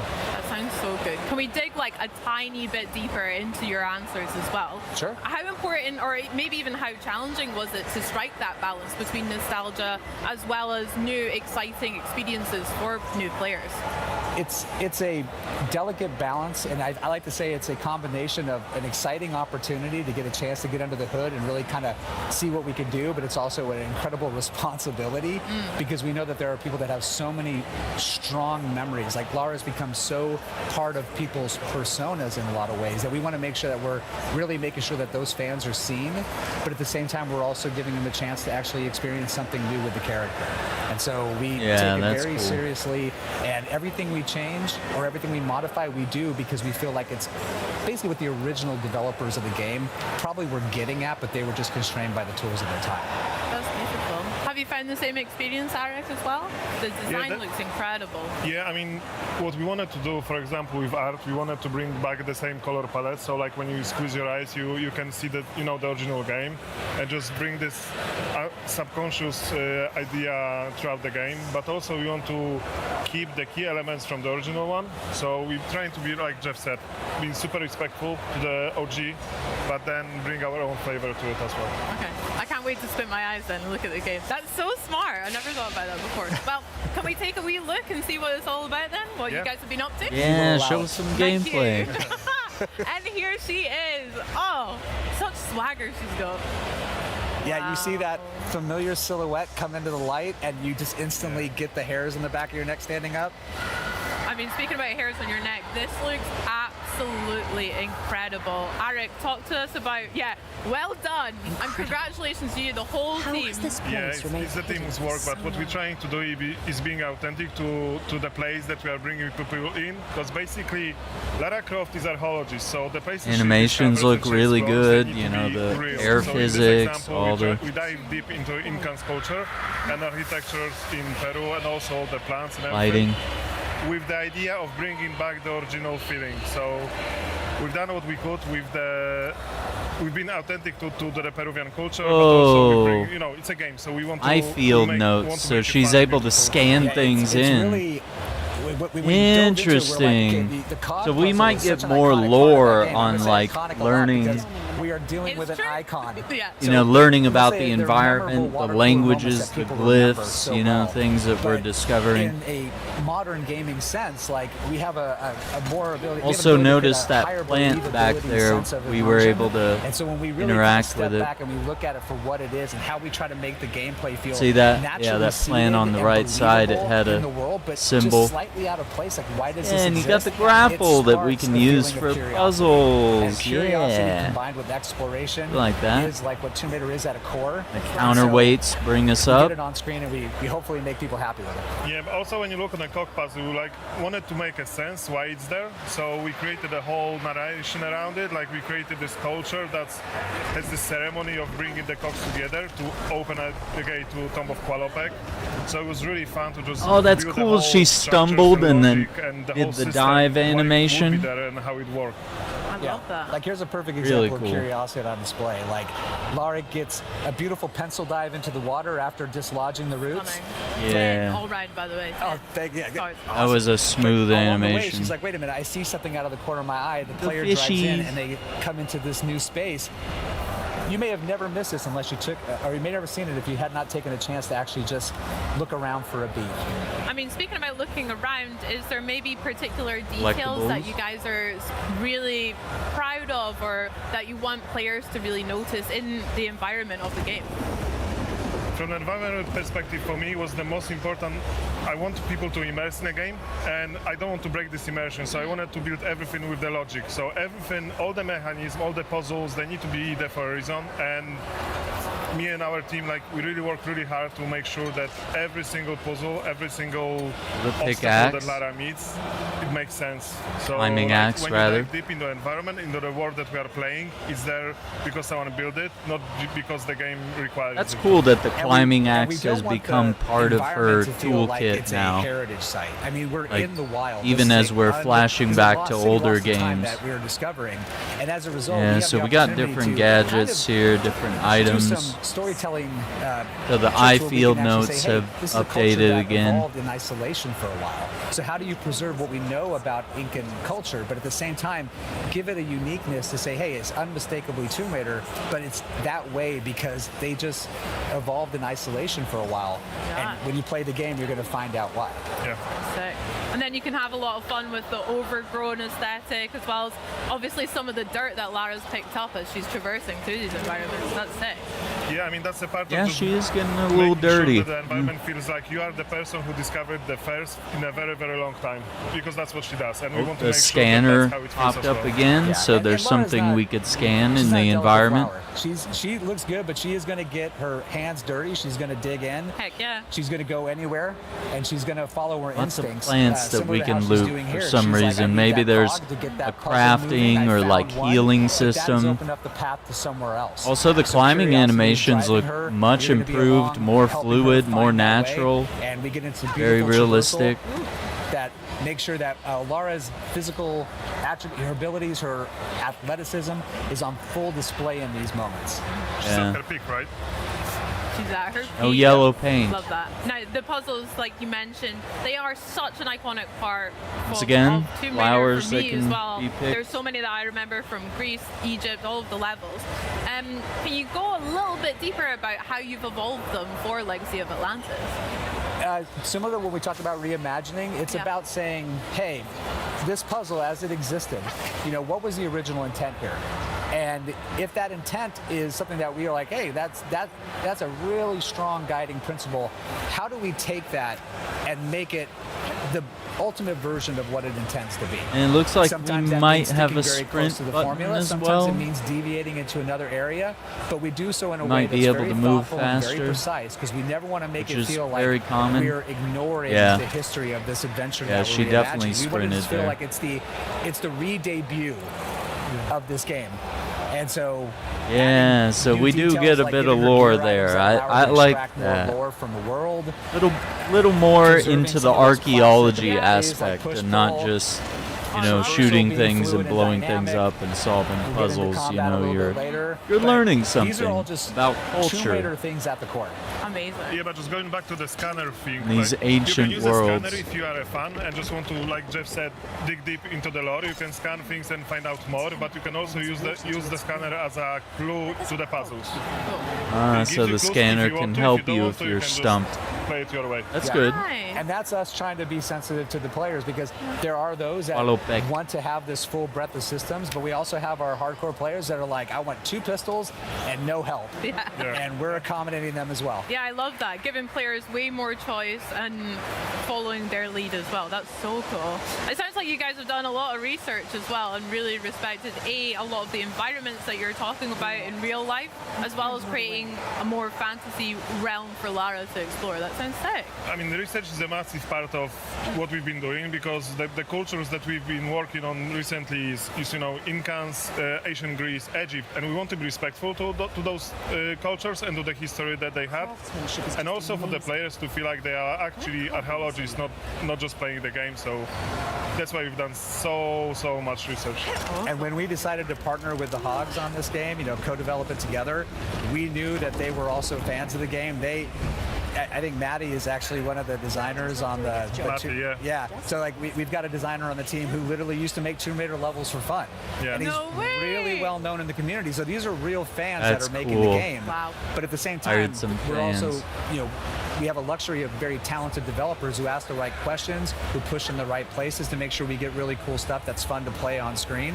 And watching this whole process unfold over the last few years has just been a treat as a developer. I bet. That's so special. That's so cool. What we're seeing here is Lara movement in full action there. She's got a lot of swagger. Like I said, she's got steeds. Now the Like, water can is you talk so to me realistic. a little bit about some of the innovations that Lara's movement can be experienced in Legacy of Atlantis, and how it'll feel for players to play as her? What we hope is, it feels familiar. We hope that you can pick up the sticks and you're like, wow, this is like putting on an old pair of shoes that are super comfortable. But at the same time, we've given her a couple of more tricks that she can use to help navigate the world, such as her grapple Can we- cup. That can give we her some flow unique down abilities that to waterfall? interact with objects, to use it to navigate. Is that what we Those wanna little do? touches Go are for a additive little and are meant to enhance the experience while still preserving that original intent. Very cool. But that cog puzzle, I mean, she now the basically knew cogs she needed are to find right it. She where used they her need to instinct. be. She moved upwards through this beautiful Oh no, I little guess not. pocket We got our own like, route. city that was adjacent to this temple, discovered things about it along the way, got inside, found this beautiful water clock whose purpose is unknown. Yeah. She gets it, Look at her and go. look at this. There she is. That's Lara, baby. Oh my gosh. Lara never comes in through the front door, and she never leaves without style. Common That's components. So yeah, we've got this beautiful landscape around us. The environment art is stunning. Slid through the mud. I mean, incredible. I mean, we try to. When you play in this game, like we want you to explore and just enjoy exploring the environment, apart of doing everything else. Like if you just want to walk around and want to figure out what was actually happening in this place and how we. Can't what tell the if he's. people were doing I don't think they're hundreds playing of this years ago, we live. can It do so. looks pre-recorded. Just working on all those vistas, it's just Because of all the transitions. I wonder if they're going to release this online. We could do a deeper analysis if we want this is to. one of my favorite Cinema, favorite guys. moments is the postcard shots where you're alone in the wilderness. You can hear the birds chirping, the leaves rustling. That is There's cool. no time clock. We want people to slow down when they play the game. We want them to say, take it in, enjoy it. You don't have to speed run it, but if you're listening and you do, let us know what your time is because we'll keep track. But that's great. It's the type of audience that we have. You know, we have people that want to challenge themselves to move through the experience as fast as they can, and those that want to sightsee. Okay, skill And the game points just from is finding welcoming to all. I'll be artifacts. sightseeing for sure. I've got tears in my eyes. I'm not even Twos. joking. That is absolutely incredible. So we level up. There might be I wanted some to go back progression a little bit here. and talk a little bit more about Lara's tool. Are we gonna and dive? How that's evolved here. So we've mentioned her grapple hook. We saw the scanner in action as well. How is that really going to affect the gameplay for players, and what other tools has she got up her sleeve? Well, we've got like you said, the two items that we've already discussed. Nice. And as Arik mentioned, the scanner has some dual functionality. It can not only give you some hints that are optional if you don't want to engage with it, but it also gives you some world lore. But on top of that, we've got some things under the hood in our PDA that we can use to help give her some slightly different skill attributes if you want to equip her in a certain way to help meet challenges as you face them. We've got our crafting system because we want to make sure that, you know, finding med packs in the middle of the jungle. It's cool. A little bit old school, yeah. In a tomb 10,000 years old, has lucky that there's a first aid kit What do here. you mean? They're not there all the time? No, What the heck? so we were like, how do we make this still feel like Tomb Raider, but at the same time, like, not break immersion? And so that's where like crafting is a perfect add-on addition to it. Yeah, It's so that also makes scavenge sense. All the world for flowers are resources, for use her crafting med knowledge and her kits on the ability to go. craft something useful. And on top of that, she can use recipes to provide certain gameplay buffs that are going to help give her short-term If you want to, you advantages. don't have to. And you can just play the old school way, dual pistol all the way through with healing items if you want. If you want to put your heads down and power through it, you can do it, but these Yeah. things are available to you, and we think they're fun to engage with. Amazing. The Tomb of Qualipec waterfall gate is opened. Done it. Now here we're advancing to a little bit later in the game. Yeah. We're now just on the cusp of a very memorable first encounter. So folks, hold on. Here we go. The T-Rex. But we got to do it with style. Yes. The swan dive. I'm so worried you were going to include a swan dive. That's so sick. You know, she's so cool. Early stages of the project, we were like, hey, you know, if we're really going to do this, we want to represent Lara in a way that she's fully recognizable. And part of that is the acrobatics. Lara without the acrobatics is still cool Lara, but not classic Lara.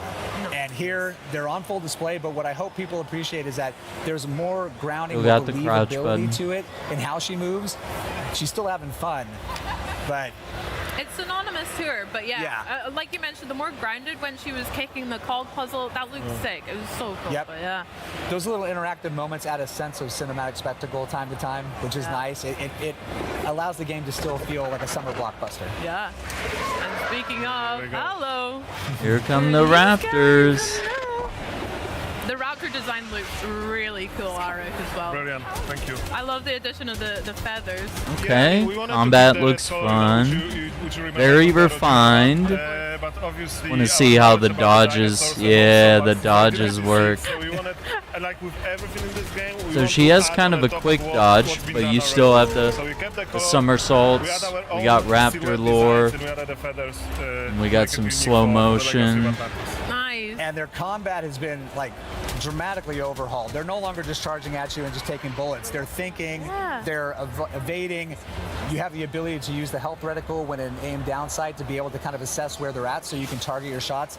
And with Lara's combat, love seeing the axe make a little appearance. Utility gear for the win. But when she's actually in combat, she's got a loop of assessing the situation, responding, and then moving to make sure she can then reassess. And that's, Lara's always in motion. Her combat is fluid, it's organic, but at the same time, it helps her kind of overcome challenges and get the upper hand. Yeah. Yeah, she needs to keep moving all the time. It's like a dance for them. Yeah. That's sick. And Oh, you can good see flip. a little blue dot on the bottom, which enables you to go into the focus mode, which slows down time, which is one of my favorite features in our game. For sure. Yeah, that blue fills up, dot she can refills go over into time, hyper-focus, and slow then down you time can and really pull go off in those slow-mo. precision shots. But if you're gonna do that, like, give her some style when she does it. Absolutely. Yeah, those kind of look like 9mm Berettas, so maybe over time you upgrade to the Oh my gosh. the What higher was it like caliber reimagining pistols, such which an is cool. iconic, Good progression, boss fight right? Here as well as the other ones in Atlantis. How There's was the that? T-Rex chase, we From know. our perspective, it was just an honor to work on a T-Rex, but like we've Even the worked for Raptors such a are long running. time to We're just not make sure we're it's not perfect fighting anymore. From our perspective, and we were trying to be respectful to the OG one. The moment when she's coming out like throughout the corner and you see the T-Rex. We couldn't do exactly this, but we wanted to have the same emotions when people see it for the first time, and then just working on a design. It was That's such a blast. intense. And when you see her, it's like she still has some of those classic DNAs. She's got that beautiful green with that yellow pockets under her eyes, but we've also got some added elements in the feathers that also provide a little bit more of a reason of, she's in a geothermal valley. I mean, she's going to have a little bit of plumage that feels like it matches that environment, and it just gives her this really recognizable signature look. I just love that we added those red feathers because there's so many versions of the T-Rex, in all the medias, and those red feathering on the top of this green and yellow eyes for me is like beautiful. And like chocolate and Yeah, I peanut feel butter, like this the is feathers great make getting them these look two less back together scary, again but I and guess seeing it's it, accurate. like never whenever- presented before. What we've learned T-Rex about as well, dinosaurs Lara. over I the love years. that as well. With the T-Rex and again other iconic bosses, it looks cool. what are you guys I like the hoping that design. resonates with players, or what are you hoping that the experience from them comes across? Yeah, no, we can take it or leave it. No, I'm kidding. We absolutely want people to be engaged. We want them to be pulled in. We want them to have fun. Yeah, we want them to feel like they're being put onto a cinematic thrill ride when we are ready to do that. But we also want them to feel like when we're not in that moment, they get to ramp down, explore, enjoy what we put out there for them to Yeah, but explore. it's also so much fun to, recreate, like reimagine these things with the technology that we have now, and we can build a lot on the top of it with so much more narration. It's just so much fun to work on it, and hopefully people will feel it when they play it. Yeah, I cannot wait to play it as well. Guys, I'm really honored about speaking to you, seeing all of that footage. So thank you so much for joining us. Can we go check out the booth here at Yeah, Gamescom please as do. well? I want to Let's see do that it. big T-Rex. Okay, let's do it. Guys, thank you so much again. Check out Tomb Raider Legacy of Atlantis when it launches on Xbox Series X and S on February 12, 2027, 2 days before Lara's birthday, isn't it? And it's Xbox Play Anywhere. Buy it once and play it across Xbox console and Windows PC. Pre-order now. Plus, if you pre-order the deluxe or collector's edition like me, get ready to play a full 48 hours early starting February 10th. Now guys, there is still a whole lot more coming up here on the Xbox at Gamescom broadcast, including Mega Man Dual Override, Forza Horizon 6, and I get to chat a lot with of good Fables stuff. game director Yeah, I Ralph think this is Wilson gonna run and longer, the so full demo that they're featuring right here we'll in the cover Fable Theater future on the game show floor. after this is Heroes over. We'll with delay it. Power Stone, combat, We don't have to and watch more. it live, you Simply know. just- We can Now then, if we can also kind of fast forward through it and find all the good parts, you full know. of futuristic weaponry and S-tier teamwork is your And then idea tomorrow of a good morning time. we And I have got a day game 2 for of you. Xbox, so they'll, crazy enough, they'll have even more games tomorrow. Every contract begins on a frontier that's equal parts. Oh yeah, we saw this game yesterday. Very Helldivers-esque, I Meet would your say. crew and choose the tools that fit your playstyle. but it feels like we're engineers. Then it's time to drop in and get to work. Yeah, we're like a work crew. But we happen to have guns as well. We're exterminators. The ecosystem is alive. Creatures hunt, feed, adapt, and push back Oh no. against your every move. I really like the designs and the vivid colors too. It's really cool.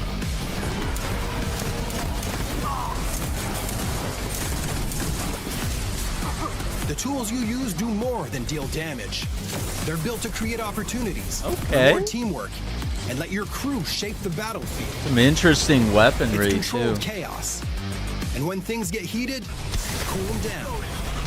Oh, okay. Little frost blast gun. We got some zero grab. Singularity weapons, maybe. Yeah, different biomes, different weather. Okay, we got a shock element. Wow. Clearing pests is only part of the job. Success comes from working together. Okay, yeah, we like co-op. Grapples, disarming While one bombs, exterminaut gets the doing facility basic back puzzles online, here. The rest of the crew holds the line and keeps the site secure. Clear up the gunk. Oh, we got boss fights? Maybe? Yeah. Wow. Yeah, so that does look like a singularity grenade or something. Overdrive that sick boy. They're trapping them in a... Okay. Yeah, this is great. Of course, hard work has a way of attracting the biggest pests around. Uh-oh.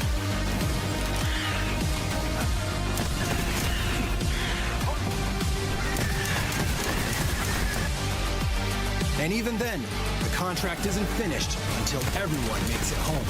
Gotta extract, bro.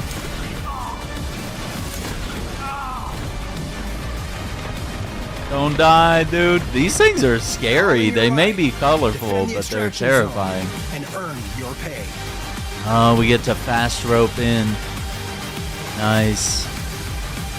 Because in Exterminats, the best jobs are the ones you survive together. Okay, I like that. Xbox Series X and S PC. Magic Wow. and Melee take center stage in Oh, they got Warlock, Maggie a Robertson brand here new third-person for, open-world adventure set Warlock, in the D&D universe. which we saw some And bringing gameplay this yesterday. character to life is none other than Maggie. Maggie Robertson, how you doing? AKA Hello. Tasha. It's Yes, Tasha. hello. That's me. That's you. That's me. What would you say is the real essence of playing something like Tasha? Tasha's fun. She's very fun. She's kind of like our weird, dark fairy godmother in the Okay. game. She will make all of your darkest dreams come true, but there will be a cost. Well, is there more to her than meets the eye? Because you said a fairy godmother type. Now, many people could interpret that in different ways. So Indeed. tell me a Yeah. bit more deeper about Tasha. She is charming and charismatic. And so she has kind of this magnetism that draws you in, but there is an undercurrent of danger with her because she's incredibly cunning and she's always working towards her own ends, not yours. And you don't always know what her true goals are Can't be in the trusted, game. yeah. So you do always have to stay on your toes with her. So I know with classes like warlocks in D&D, typically there's often a pretty tragic way in which they come to know their patrons. So can you shed a little light on how Katya is going to meet Tasha? Indeed, I can. Katri is searching for someone, and that search brings her to Tasha in order to get what she wants. Now you've obviously played many characters before in various fantasy settings, but was there anything in particular that was a bit more challenging about playing someone like Tasha? I think the challenge of Tasha is that she is so cunning, and she is always planning. Yeah, I'm actually 10 steps really ahead of excited for everybody this else game. in the room. I think the gameplay really sold she's it. always moving and shaking, and so having to It's hold very all of that unique, within you, you know? in any scene that you're in, and always Not know your that typical there's medieval something sword else that fighting. she's negotiating. Even if you think you're negotiating this, you're actually negotiating about this. Obviously, being a huge fan of D&D as well, right? So, and you've played Or in the Reds, incredibly vicious, devious, pretty nasty character. So are there any parallels in that kind of excitement you had when you got to play Orin, and now you get to sort of re-enter the universe now in Warlock? Tons of excitement to re-enter the universe. D&D is so fun because you can be anything you want to be, do anything you want to do. I genuinely love D&D. I love to play with my friends, and it is a nice home space for me. So then being able to be a part of games that also are in those worlds is incredibly fun. How many times can I say fun in one interview? Fun, fun, fun. Well, it's all fun. It's very fun. What can you say? I don't know if I said that before, but it is in fact quite fun. What was your question? Because I've blacked out and all I'm on is fun. Was the excitement of playing a character like Orin, being such a D&D fan, was that mirrored in then having the opportunity to re-enter D&D again as now? Oh, absolutely. But also, like, Tasha's an iconic D&D character, and that comes with a decent amount of stress and scariness and, oh God, what have I done? Can I pull this off? I think every time I get booked on something, I have a minute of panic of like, oh God, and now I have to do it. I mean, a people little are committing imposter their entire lives syndrome to a patron, so it's a lot of weight on your shoulder. Yeah, the least I could do is try. Yeah. Well, Maggie, thank you so much for joining us, and thank you for just voicing so many incredible characters. But next up, we're actually heading over to the world of Mega Man and Twinkle Girl, which is just an incredible sentence to say out loud. So why don't we check in with Benny and see what's up with that? They're called fan favorites for a reason, and this next game can certainly claim that title. And here to show off gameplay to the newest entry to the beloved franchise, Mega Man Dual Override. Please welcome game producer Hiroyuki this one looks cool too. And game director Shinya Ikuta. Hello everyone. Thank you so much for joining us. Hi. Welcome. Now, we're going to hop straight into some gameplay. Can you tell us a little bit about what we're going to play? Oh, they got that green Xbox controller. Okay, so yeah, they've revealed one of the bosses, Twinkle Girl, yesterday. Good fight.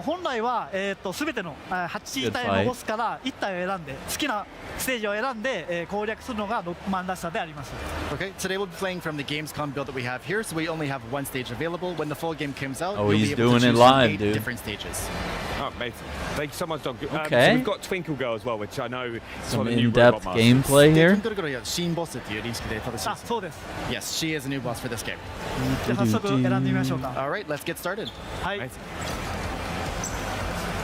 So, can you tell us a little bit about the 3 stages that we have, which is new? はい、でステージ3つのエリアがあることについて少し説明していただけます？はい、今回は3ステージ構成になってて、ステージが進むごとに、だんだん難しくなっていきます。で最後にボスが待ち受けています。All right, so every stage in the game will have 3 separate areas, and as you progress through each of them, they'll become more and more difficult. The robot master for each of those stages will be waiting for you in the 3rd area. Okay. Amazing. Should we, so a little more in depth than just playing one level and get to the boss. It's like there's multiple. It's a little lengthier, a little more interesting. So we've got 3 chips here. Can you tell us what this feature is? でそのチップについて少しでも説明していただけます？はい、チップをセットすることでロックマンを強化することができるんですけども、今回は3種類のチップセットを用意しました。Okay, Mega Man is able to equip a variety of chips throughout the game that'll add a variety of abilities to him. For the Gamescom show floor demo, we have 3 chips available to players. Okay, amazing. And what's the first one that we're going to use? で今日最初に使うのはどちらでしょうか？一番上の防御スタイルのチップセットを選びます。All right, so first we're going to be using one that's a little bit more of a defensive chip. Okay, nice. Let's see it in action. はい、じゃあ、Let's start. はい、この3つのチップセットは体験版だけの特別な仕様で、製品版ではユーザーが組み合わせて使うことができます。All right, so for the Gamescom demo, we only have 3 chips available. Once the full game comes out, players will have a very wide variety of chips to be able to use for a variety of skills. Oh, amazing. Oh, we can see it here right there. So it's going to help block those abilities, right? で、その白を使うときには、攻撃にダメージ受けないようにするんですよね。そうです。はい。Yeah, that's correct. It'll reduce damage. Yeah, amazing. で、バリア自体はいつでも解除できます。All right, so with the shield itself, you can actually turn it off at any point in time too. So I'm guessing that's going to create a skill curve for players. まあ多分プレイヤーにとってはそのシールの使い方はやっぱり戦略が必要ですよね。はい、そうです。Yeah, so some strategy will be involved, of course, in the use of the shield. amazing. Also, so to point out, is like when damaging the enemies, we're seeing a lot of that like graphical effects to those, aren't we? やっぱり敵にはダメージ与えるときにはその傷がついたりマークがついてますよね。はい。だんだん黒くなっていくというか、ちょっと焦げが発生して、はい、ダメージ表現が分かりやすくなっています。Yeah, so with each enemy, as you damage them more and more, you'll start to see them kind of develop damage and scars and that sort of thing. And as they become darker, it's clear that they're getting closer to being killed. Okay, amazing. So as we progress through the level as well, we're noticing a lot of familiar enemies from that people will recognize from the previous games, right? Can you tell us a little bit about that and how you balance it in this game? はい、ステージが進行につれて、馴染みの敵と新規の敵が登場するんだけれども、そのバランスを取るにはどのようにやって取り組んでいます？そうですね。やっぱ懐かしい敵っていうのは、出すとやっぱファンの人はすごく喜んでくれますし、結構なんていうんですかね、配置の位置でかなり攻略が難しくなるような敵もすごくたくさんいるんで、それをバランスよくセットするのが、大事だと思ってます。Yeah, so when it comes to enemies, of course, having a bit of a familiar face allows fans to have a little bit of nostalgia with the gameplay, and then introducing new enemies and whatnot will add a different level of challenge to it. So it's a good opportunity for fans to really kind of have that love of the series and some new stuff to experience and bring some challenges to the game. Yeah, and I think we got to talk about new things about the game, the dual override system. Can you tell us a little bit about that in the top left corner? はい、で新規要素について話してるんだけど、オーバーライドについての説明少しでもいただけます？はい、わかりました。ではまず実際に使ってみますね。ちょっとお待ちくださいね。Alright, we'll use it in just a second. すでに今の時点でオーバーライドゲージは溜まってます。Alright, so at present, the override gauge is still building up. 敵を倒したり、ダメージを受けたり、いろいろな、能動的な行動でゲージが溜まっていきます。And the override gauge will build up in a variety of ways, taking damage, damaging enemies and whatnot. How many times can you... Oh, here we go. ではオーバーライドをして強化した状態でかっこよく敵を倒したいと思います。Alright, so once the override is activated, you'll actually become more powerful and you'll be able to unleash some really cool looking attacks like you've seen here on the Destroyed. Amazing, and that's our first level stage complete. はい、それエリア1完成ですね。あ、そうです。Yes. Amazing. Now, one thing as well with that override system, how many times are they able to charge it? でそのオーバーライドのゲージは何回まで蓄積できます？一定量、敵を倒したりすると、段階的にゲージが上がっていって、3段階が、最強のオーバーライド状態になります。So the override gauge has 3 phases to it, and as you hit each of those kind of levels, you'll be able to build it up for stronger attacks as you go. So once you get that third tier, it's pretty powerful. Oh, this is really cool. Okay. I like that they're doing this deeper showcase here. はい、じゃあ2つ目のチップ使いますよね。はい。 Yes. 今回Survival, firepower, no chip support. Alright, this time around we're going to be doing more of an offensive chip. It's called the weapon chip. Okay, amazing. And what is the difference between the weapon chip and the shield chip that we saw in the first area? で、ウェポンチップとシールチップの違いは何でしょうか？Sometimes you might need more health. Sometimes you might want more armor. Once you have the weapon chip equipped, you'll be able to charge automatically rather than holding down the attack button.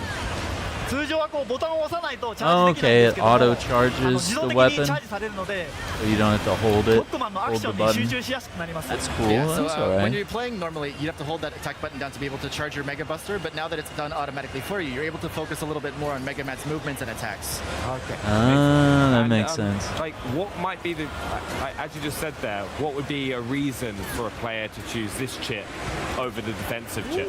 はい。で、シールドチップよりも、ウェポンチップを選択する理由は何かございます？やっぱり火力でどんどん敵を倒していきたいという人に向いていると思います。Yeah, there are some players who like to take down enemies pretty quickly, so the weapon chip is really good for those who are more of an offensive type player. Okay, brilliant. じゃあ次は特殊武器をお見せしたいと思います。Also, we're going to do a quick introduction to a special weapon that is available to players in the game. Oh, like a little dash.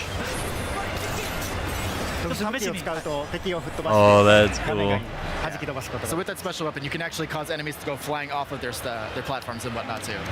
Will players have a lot of other weapons to be able to have access to them. でその水上のロックバスターに加えて、特別な武器いくつかあります？通常のロックバスターに加えてかなりありますよね。あ、そうですね。はい、たくさんあります。Yeah, there will be quite a few other weapons available to players outside of the standard Mega Buster.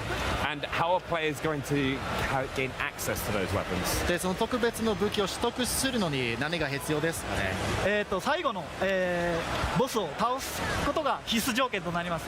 はい。So as players defeat robot masters in every stage, they'll get a special skill from those robot masters. I've also noticed, as you've just collected it, these screws. What are they for, and how are players going to use them? はい。でステージにはネジも集めれるようですけれども、そのネジはどのように使います？ネジを貯めるとショップでチップを購入することができます。So as players progress through the game, he sounds so excited when he talked about that. Throughout their gameplay experience. Yeah. なのでネジはどんどん貯めていって自分をロックマンをどんどん強化していくことが攻略の鍵となります。He's really good. He's talking about the game a lot and doing the gameplay here. So checkpoint. That's cool. Go ahead. Oh no, I was just going to say we've just come to this checkpoint, right? That's right. Allows players to kind of take breaks throughout the game. How have you balanced that? But I think we'll go to this because this is Astro Man, right? It's returning. I know so many people are excited about this. Can you tell us more? Astro Man が復活しますよね。それについて少しでも話していただき Oh ます。my gosh. ロックマンのファンに喜んでもらおうと思って、 Yeah, he's a classic 過去 one. 作からボスを復活させてます。他のボスも登場しますので、復活しますので楽しみにしてください。 Alright. So as a fan Yeah, this is interesting that they're like floating in space now, or it appears that way, Astro Man is one of them, but there will be others besides him. So get excited. instead of just a typical square boss arena, you know? このような戦略見るのは楽しいですね。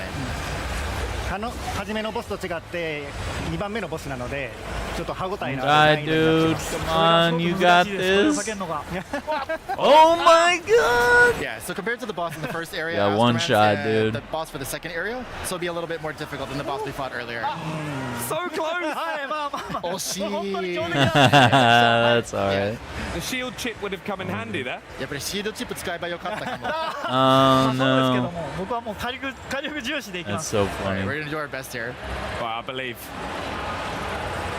That's the risk of doing live gameplay, but I think that's really cool that they're okay to showcase that, you know? I think it's fine.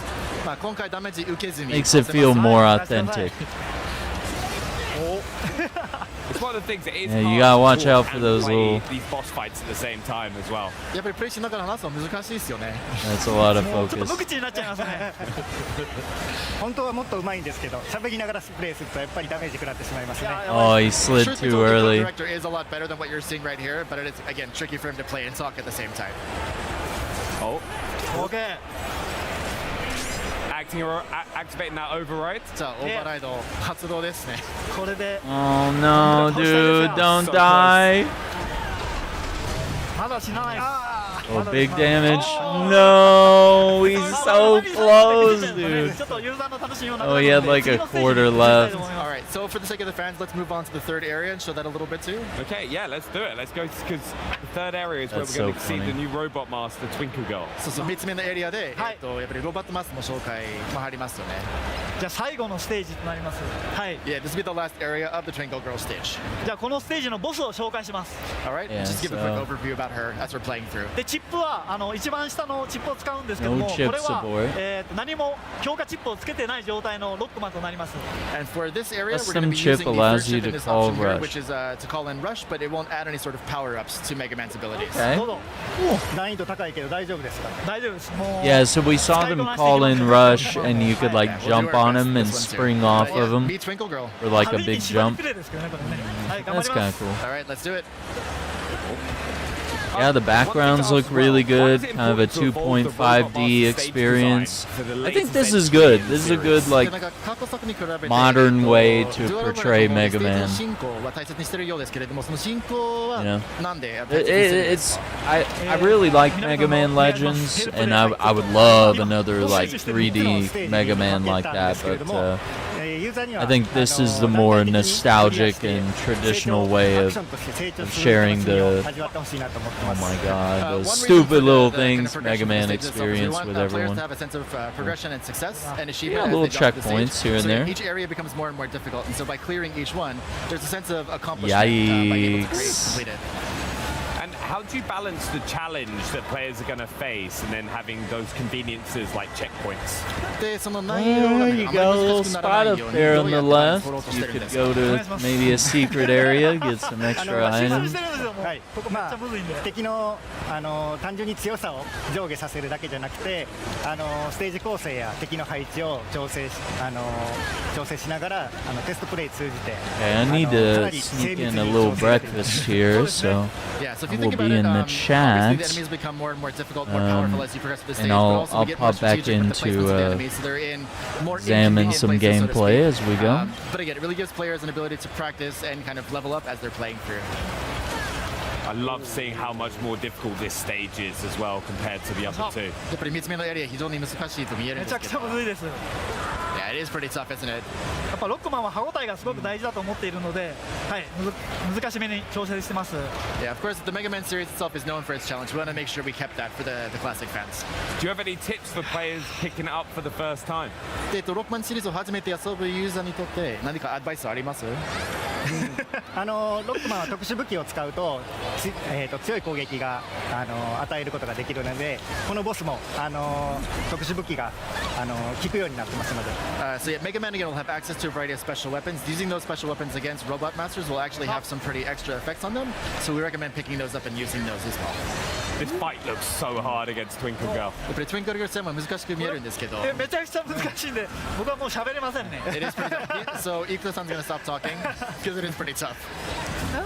はい、難しいですけど攻撃パターンを見極めれば。オッケー。これ以上見せるとちょっとつまらなくなるので、はい、ここでやめときます。Yeah, so of course Twinkle Girl's attack patterns and whatnot are pretty tough. We don't want to give away the strategy of how to defeat her entirely, so we're actually going to call it right here if that's okay. I feel like that is perfectly fair because we don't want to give those secrets away. We want people to have that challenge. やっぱり発売前にメタバレ出したくないんですよね。そうですね。ぜひ私有できる方だけの限定的なプレイだと思うんで。Yeah, of course. Again, just think of this as a preview of what's to come.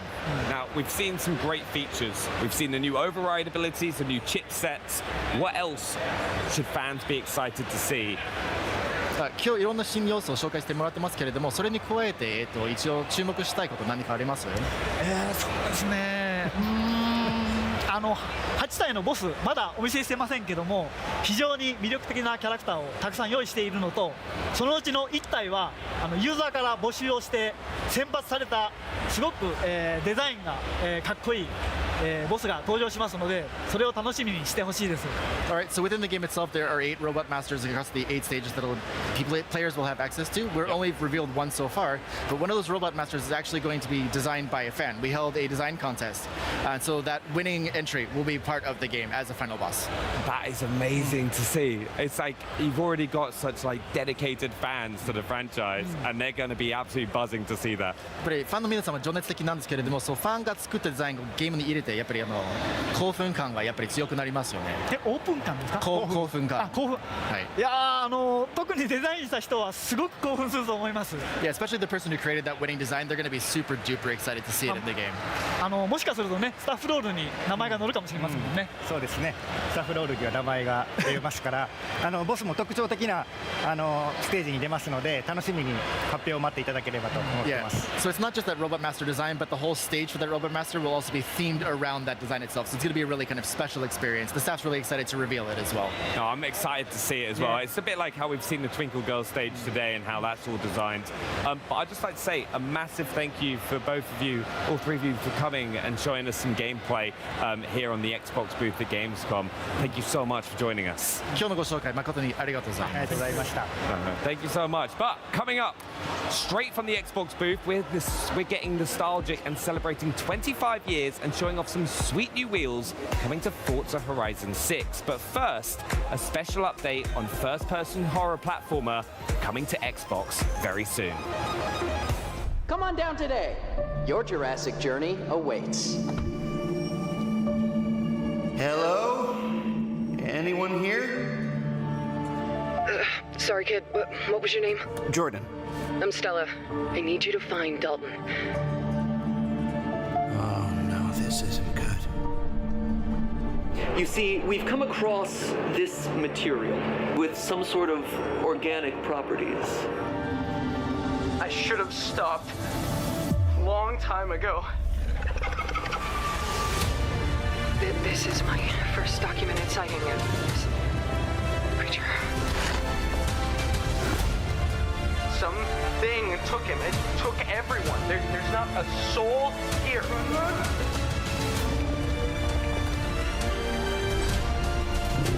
How many of these things are there?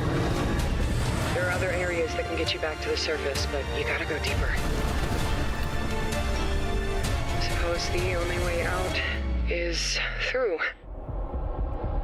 Don't look back! This operation must be contained. I'll find him, Stella. I will.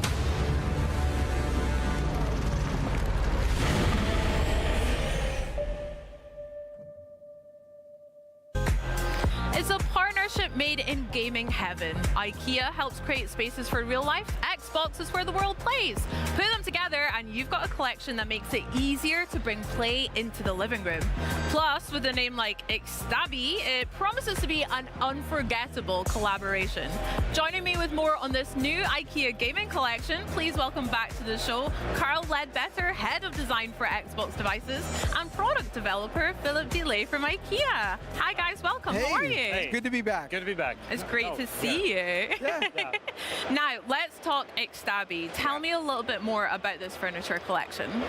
Yeah, so it's a furniture collection, or a home furnishing collection, I would say, because it's furniture and accessories made just enhance the gaming experiences for people in their homes who feel that gaming is an essential part of their everyday. Cool. How did this come about for you guys then? Well, it's pretty interesting when you think about IKEA being the world leader in gaming or home furnishings and products for people at home, and Xbox with our game content and devices for gaming. When you put them together, it really creates the ultimate opportunity to get people immersed into games. So it doesn't stop at the screen or with the controller in your hand. It's about the entire environment that you're working in and playing games in. So that's where I think the magic really happened. Yeah, definitely. Awesome. Now, I hear you had a little inspiration, obviously, from the controller here. Can you talk to me a little bit about how that inspired your product design for this collection?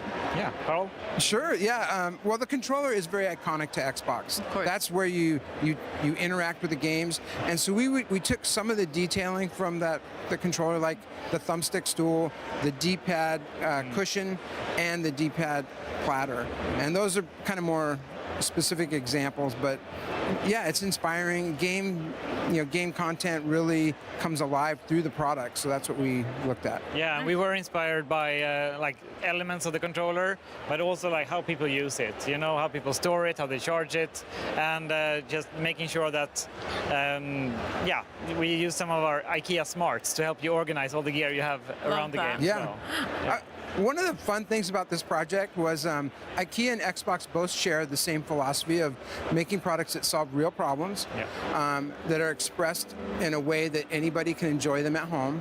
And grounding on that, we really start to unlock new ideas and thoughts, and it shows up in all of the collection. Yeah, for sure. Lord knows I need some IKEA smarts as well in my gaming at home. That's so right. Sounds great. So guys, can I get my hands on this collection maybe at my local IKEA store or even online? Yeah, very soon. Okay, how soon maybe? When do you expect to launch? We'll launch globally from October 1st this year. Wow, Yeah. awesome! Just around the corner, absolutely. Just around the corner, not long to wait at all. I can't wait as well, especially for that D-pads tray. I need that immediately if I can have it. Or maybe even this delightful little cushion. Can I One of give my this favorites. One of your favorites? Yep. Love That it. one's for you. Yay! Okay, sorry. Thanks, guys. Well, I mean, Xbox and IKEA feel like they've officially leveled up the gaming space for us at home as well. How does it feel to finally reveal this collection here at Gamescom for you both? Go ahead, Philip. Yeah, amazing. I mean, Gamescom is the world's biggest gaming event, and to see the product, out in the wild, experienced by fans and gamers, people trying out, and finding all the Easter eggs and the fun details that we've put into the designs. Yep. It's been years in the making, so it feels fantastic. It feels really good. I mean, this is the first time for Xbox at Gamescom to actually have a partnership like this with IKEA right here in the booth.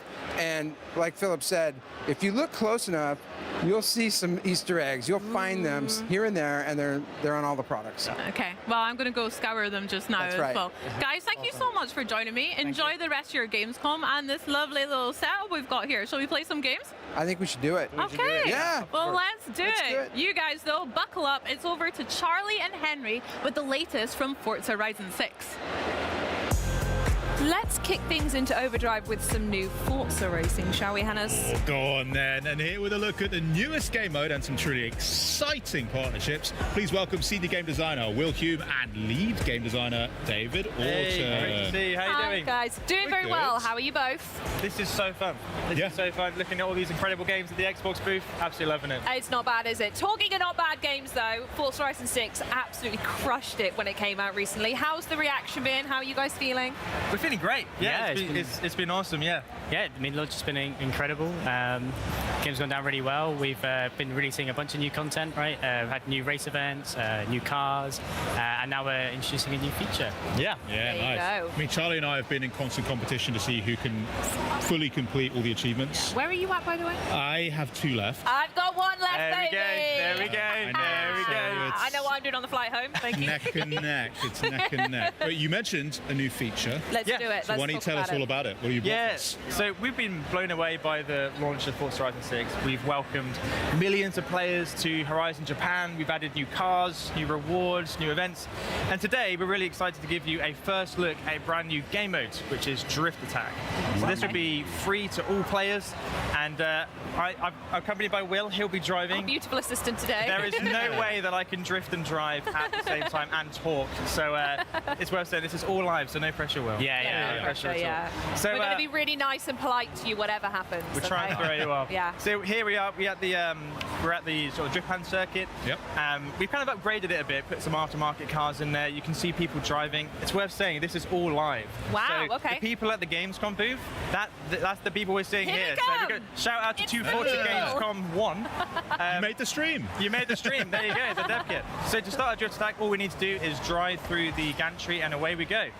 It's all about setting the highest drift score on 1 lap and then trying your hardest to beat it every single time. Nice. Okay, so we're going to get our first taste of it right here. Here we go. Oh, yeah, I see the score going up. I see the score going up. And then, okay, first thing we noticed as well is those blue boxes on the floor aren't normally there. What are those? Yeah, so they are clipping zones. Okay. So right now, Will is getting a drift score, and if you're drifting within the sort of blue lanes there, it will actually increase your score. Oh, yes, I can see the multiplier at the bottom. Nice. Yes, you get a times 2 multiplier. The way that works is kind of for 2 reasons. One of them is it's to kind of reward those players who are really good at the game. But also they've been strategically placed for sort of the best drifting line. So it's there to sort of encourage where you should be kind of getting your angles. Bit of and how you should be education, approaching bit of it. accessibility. Yeah, bit of education. Love. And obviously number go up is always good fun.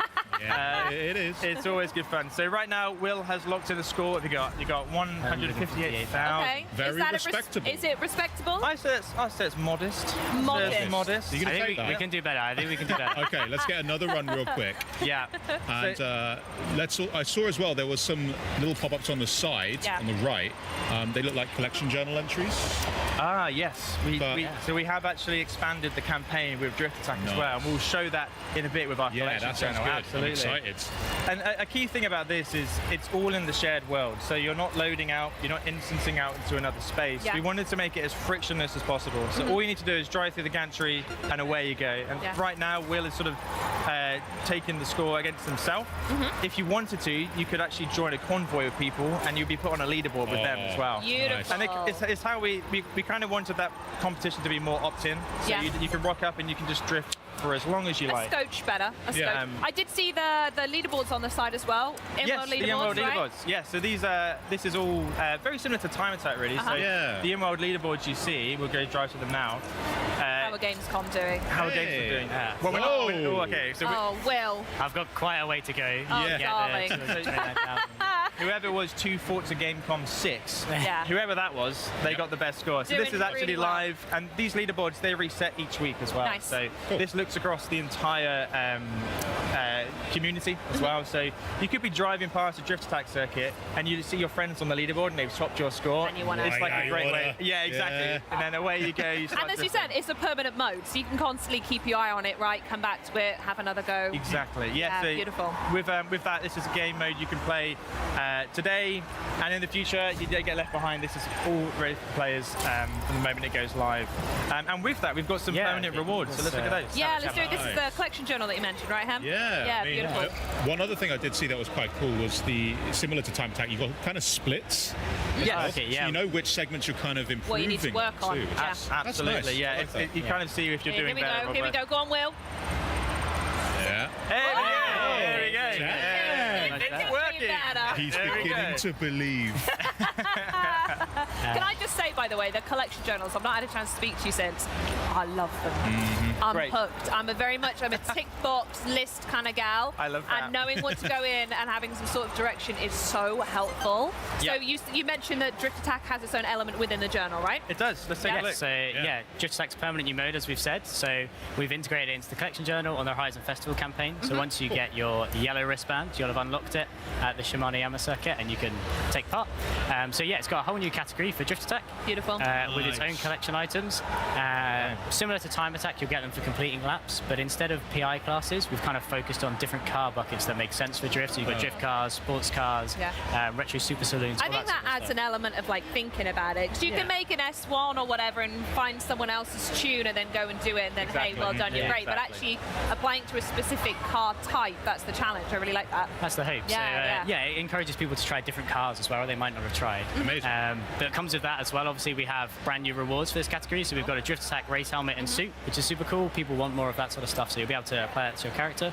Then the coolest reward is a brand new Forza edition, the Jaguar XJS Forza edition. So this is our first post-launch new Forza edition, similar to the ones we did for the game's launch. It's a complete kind of rework of the car. Yeah. You can see this is what we've been driving throughout this stream, so we can kind of see it in action. Yeah, here it is. It's not bad looking. Yeah, bit You've kit, done is all it? right there. Yeah, well done. We'll confirm you've done all right with that. Can we get closer to it? Learn what's so special Absolutely, about yeah. it? Let's have a look at it in Forza Vista. Yeah, because one of my favourite things is just how wildly detailed the Forza editions are. Like, I look at my Mazda and I'm like, oh, Ooh. hell yeah. Yes. Engine block, love that. Yeah. I look at the Terreno and like, when you're looking at it in first person, there's the coffee cup. And it's the details unreal. So yeah, let's see what the details are on the Jaguar. Yeah, absolutely. The vehicle art team and handling team are incredible at Playground, and they've kind of knocked it out of the park again with this car. So this was inspired by kind of grassroots drift scene. So they wanted to build something that felt like someone had built it themselves and kind of had that personality to it. So yeah, they've got these amazing decals like this, the unit cat who's on the windows of the car. We've got stuff like, you can see like they've taken out the side windows to reduce weight on the car, and they've taken off the door handles as well and put kind of little clips in there you can see. If we go to the rear of the car and take the back kind of boot off, we'll see the inside as well, where they've got these massive kind of air vents for the drift internals so that to keep the car cool when it's hitting the limiter all the time. And even like the detail, you can see these kind of metal blocks at the edges, which is where the rear wing mounts onto. So it's kind of like that attention to detail again there. Yeah. You can see like where it kind of cuts in.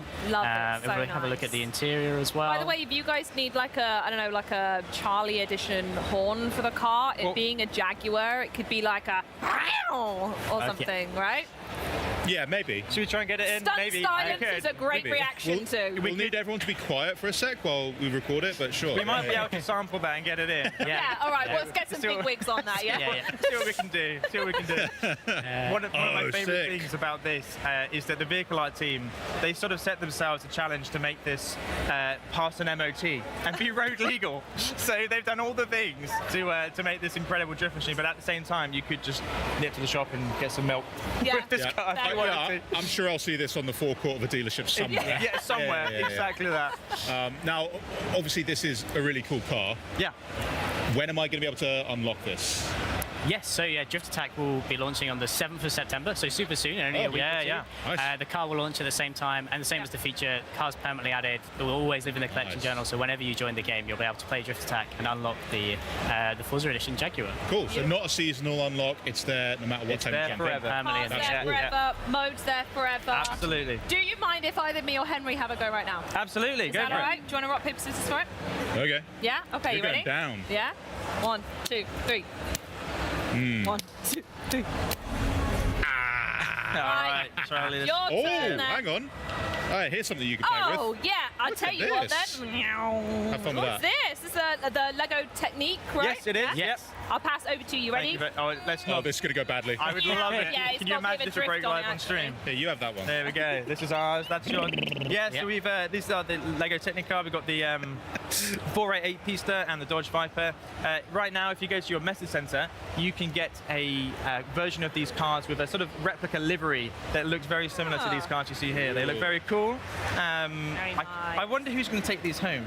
No one's ever said that. Like we've got these props, and I'm kind of like, well, whose are they? Wow. They look awesome, and they look awesome in game as well. So that's a fantastic partnership we got with Lego I Technic. look forward to hunting them down. Henry, I'm going to play with a toy car if you want to play with the digital one. I do, we have another partnership as well, right, coming up that we've kind of announced today at Gamescom. So we're also going to be partnering with 7-Eleven, which is super exciting for us. We've got the booth here and everything. Anyone here has kind of seen it with the Super out the front. So yeah, that's going to be coming in October. There's going to be an evolving world as part of that. And yeah, we look forward to kind of talking about that more nearer the time, but something for players to look forward to there as well. Hell You guys have been cooking. Honestly. Well, what we're looking forward to now is seeing drifting skills. Your turn, Henry. We've seen the leaderboard set by Will. Do you mind if I change the settings? No. That's the sound of a pro. That's the sound of a pro right there. No. Do you mind if I switch it live. No, changing the settings. I think we need an equal comparison. You know what? You're right. Oh, this thing's got some. Okay. It's fierce. It's fierce. What can we do to put off Henry? Absolutely I can keep making the noises again. Yeah. That is really I'll cut not the helpful. show if I keep doing that, actually. Okay, all right, Henry. I mean, I think you're focusing a bit too hard on staying in the clipping zone. Well, I'm all here for the clipping zone, baby. Something else to mention about the car that's super cool as well. So obviously we built it as a drift car to match the feature, but players will be able to upgrade it and tune it themselves. So if you want to turn it into a more track-focused car, put some slick tires on it, you'll be absolutely be able to do that as well. I've taken out put way the too Forza tight. Aero on. So yeah. Oh no. Henry. Oh no. It's not have we left damage on? No, we're good. We're No, clean. you're good. Yeah. Did you like how I changed the camera while I was driving? Yeah, really cinematic, Henry. Yeah, Are you trying to distract us from the gameplay? No. No? Hey, what's over there? I don't think this is going to beat your score, unfortunately. You've still got I think 3 clipping zones to go, so you can get a lot of points with the multiplier, right? It adds up pretty quick. Yeah, exactly. It's right there. Go on, Henry. I do need to be in there. Go on, you can do it. I'm going to be cheeky here. Henry, He's done it. Stop milking it. You're trying to min-max it. You're trying to min-max it. We'll go backwards over You're it. going to fail it. Uh-oh. You're going to fail it. You're going to fail time out. And on that Nice try. Thank you so much for joining us, guys. A truly exceptional update to a truly exceptional game. So thank you so much for joining us. Right, well, Fable fans, listen up, because we're bringing the Fable experience to you here at Gamescom at home with an in-depth look at this reimagining of the franchise. Yeah, but first, it's time to visit the brooding and futuristic world of Warhammer 40k Dark Heresy and the voices bringing the characters to life. Check this out.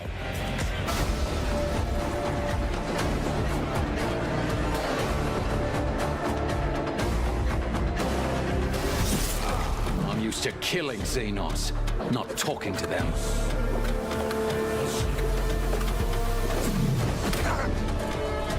He usually tells me I'm smart. Not that I'm interesting. Numerous signs of bruising, superficial damage to the surface layers of the skin, apparent loss of integrity in some of the smaller bones. The heresy of pride, which spurs one to believe in one's own exceptionality, and the heresy of consorting with the enemies of humanity. You expect me to object, Otvaka? I am no longer part of the Tick vein. You have guessed my race, but I am no foe to you or your tribe. Recommendation. Additional protection for the Acolyte upon approach.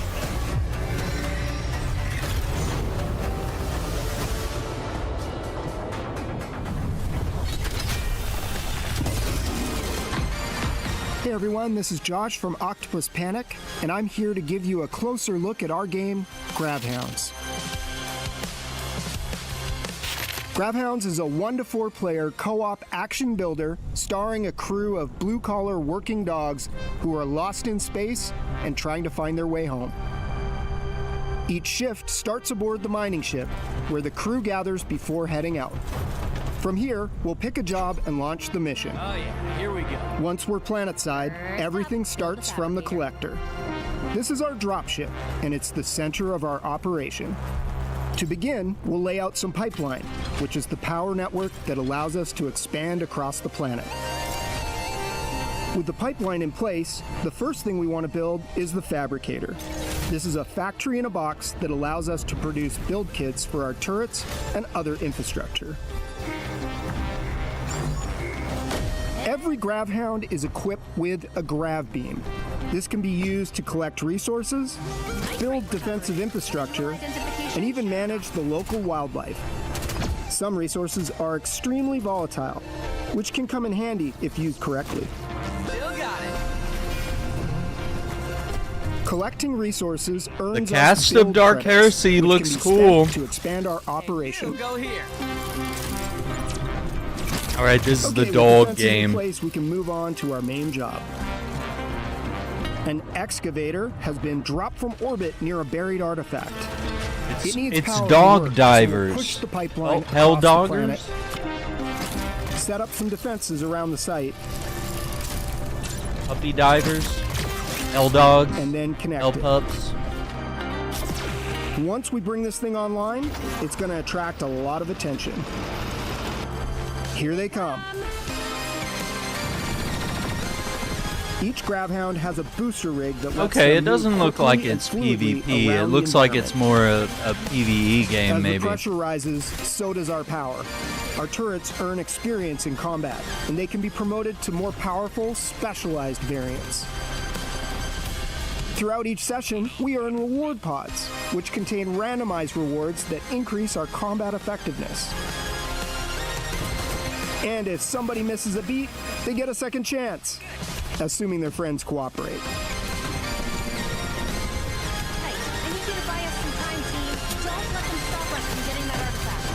Okay, once we I survive got the wave, doggy the cone excavator finally as like a reaches the cosmetic, artifact. maybe. Now we just have to get it home. Put your dog in It's little too dog heavy for one cone. Gravhound, so the crew has to work together to get it back, while everything in the world is still trying to kill us.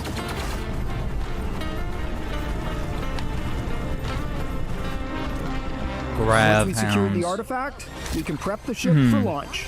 Underway. It shouldn't take too long. This won't go unnoticed.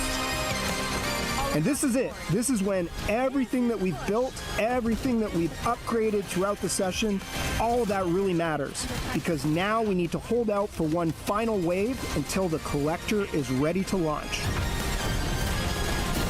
Your turret's under fire. That's not good.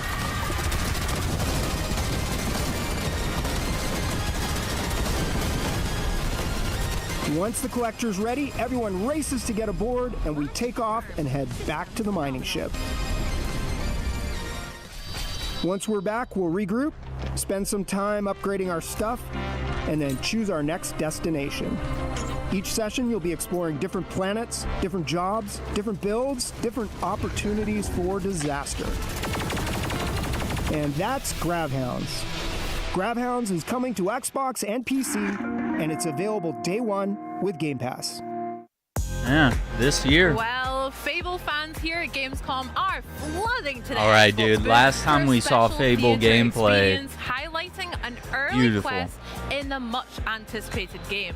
And joining me now to bring you guys at home through the demo experience, please welcome Fable game director Ralph Fulton. How are you, Ralph? Great to have you. Oh, we got Link in the background there. Me. How are you? I'm so good. Thank you for asking. Having a great time at Gamescom. I'm upset that I haven't That's been not over Link, to the that's theater Zelda. experience just yet, but Maybe I can take a little sneak peek now with you? Absolutely, let's go through it. Sounds good. Now, set the scene for us. What can we expect to see from the demo? So, we are going big for Fable this week at Gamescom. We have actually got not one but two demos that we're showing here today, but the one that we're looking at right now is one we're showing in a theater right here on the Xbox booth. Oh my god. Which is a segment from a relatively early quest in the game. And we are bringing together all the disparate bits of Fable that we've been teasing people about for what seems like years now. Right, you're going to see cinematics, you're going to see story, you're going to see choices and consequences, you're going to see combat. Virtuous, idiot, honest, talking about here this flirty. weekend, giving some folks hands-on Power with Stone. at Gamescom. And it is all set against the backdrop of the magnificent capital city of Bowerstone. So we are She's got like braided hair. You can not pet quite the for the chicken. first time, but certainly early maybe in pick the it game, up.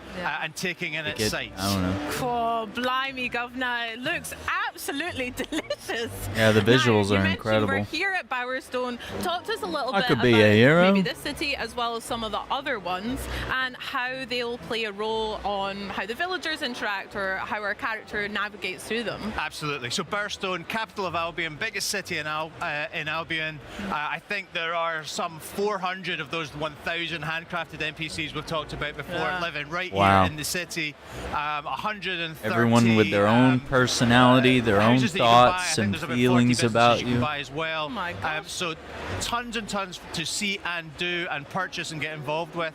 And obviously that living population is really the sort of beating heart of our game. It's like in a Greek chorus that reflects the things you do back at you. And it's all about our reputation system. So the things you do build reputation, and these people will absolutely let you know what they think about the things you've done. Yeah, Philippa just there, mouthing off again. Classic.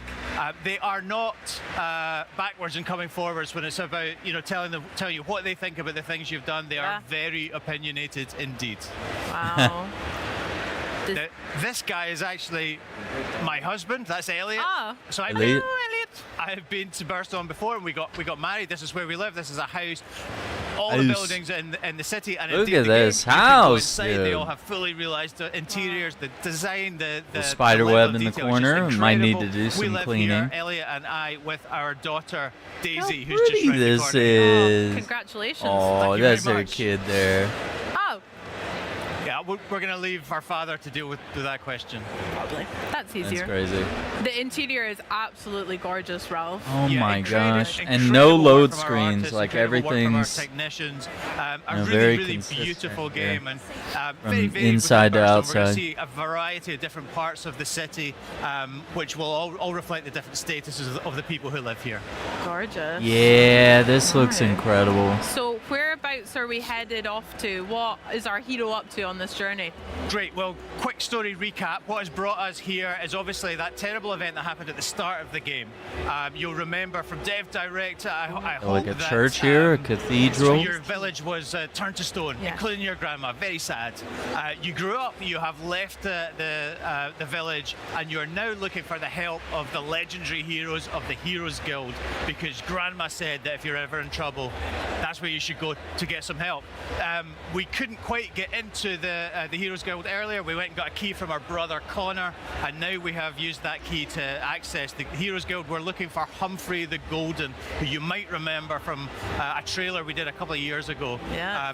We believe he's the guy that can help us save our grandma and our village, and we're about to meet him right now. Let's find out. Poor grandma. Indeed.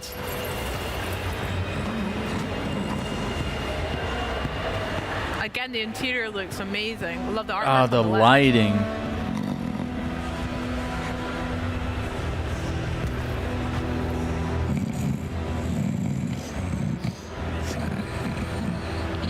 Oh no, not this guy taking a nap here.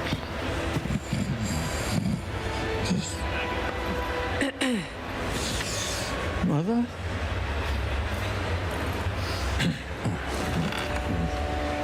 Can I get a large beer, please? Thank you.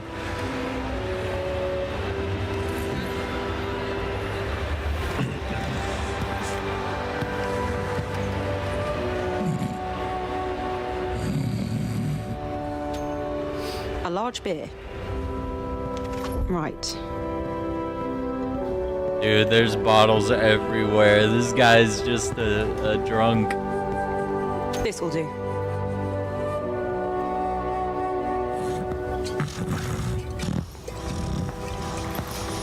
Throw it in his face, dude.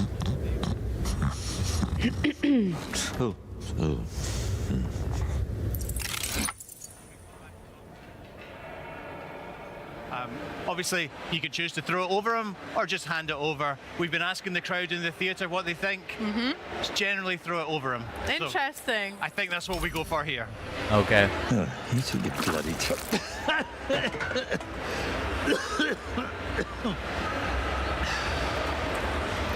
Arsehole. All right. Hero. Yeah, of course you are. I need your help. Now I'm finished.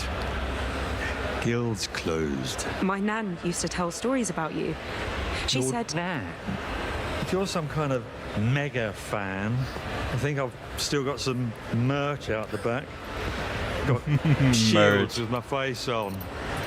Sort of tabard things. She's trapped. Oh no, is he gonna have a wee over here? They all are.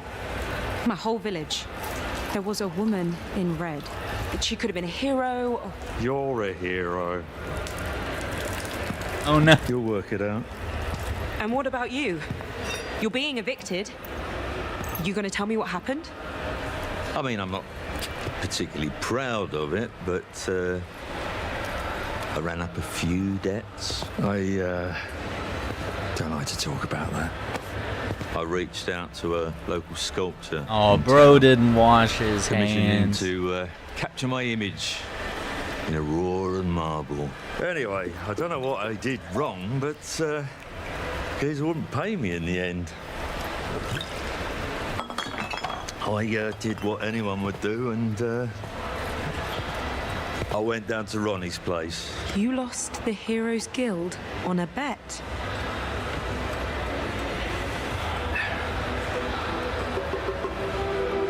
It's fine. I'll get it back. And your gold. You're not listening. I meant what I said. I'm done. I'm not doing it for you.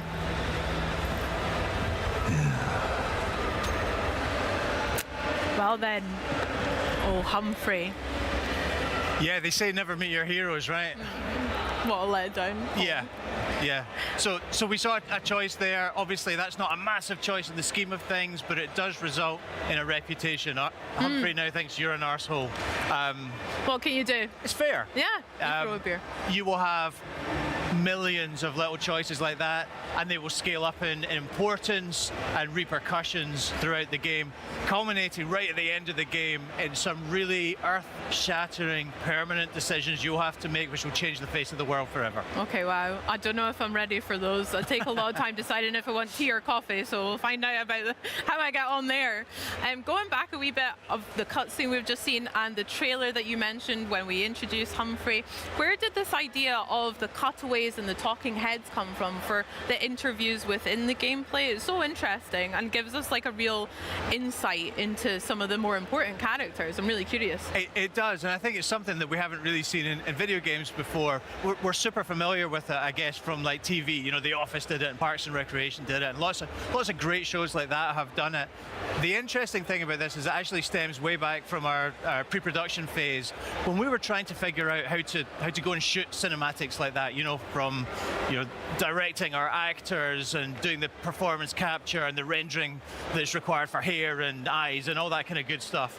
Really, just to prove out that pipeline, we recorded two speeches by two of our actors, which they did to camera, really just because we wanted to study the face and see how it moved and all that kind of good stuff. And we really loved the effect it had, that sort of almost mock interview effect. And it does exactly what you observed there. It gives you an opportunity to see into the mind of the character. They can give some motivation in a much simpler, clearer way than they would in a dialogue normally. And we liked it so much, we asked the question, how can we get this into our game? And we do it in exactly that way. That's sort of cutaway within a cinematic, and it just gives you a little more insight, a little more humor from the character.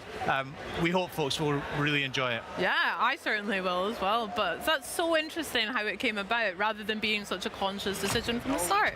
You know, or you You'd know. be surprised how much a video game development works like that. Oh my gosh. A new hero. Mind if I take notes? Keep your nose out, mate. Slick Ronnie sent us. She wants all golden balls evicted, and we're happy to oblige. This doesn't need to get violent. Whoa. Giving villains a chance to save themselves? So heroic. Wrong. Ronnie Aw, owns little those kid. deeds now. Legally, the guild's hers. So that means you're trespassing. Get somewhere safe. Oh no. So we weren't able to talk ourselves out there.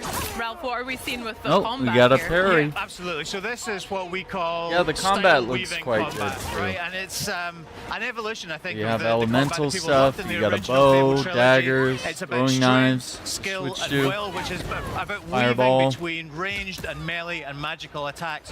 Oh, that's really cool how seamlessly, fast. really simply, really fluidly, to allow Very you smooth. to choose how you take Awesome on any finishers. given combat scenario. You know, so the I mean, it's player, got everything that we you recorded expect for this from particular really video, good combat super in the skilled game. at this, knows all the moves, you know, but They're doing it's a also good job here. demonstrating just how easy it is to move from one style to another and dispatch the enemies. That's Absolutely. awesome. Love that little move with the dagger at the end. Very nice, wasn't it? Yeah. Yeah. Yeah. Very clever, Abel. I'm the hero of Bry Hill.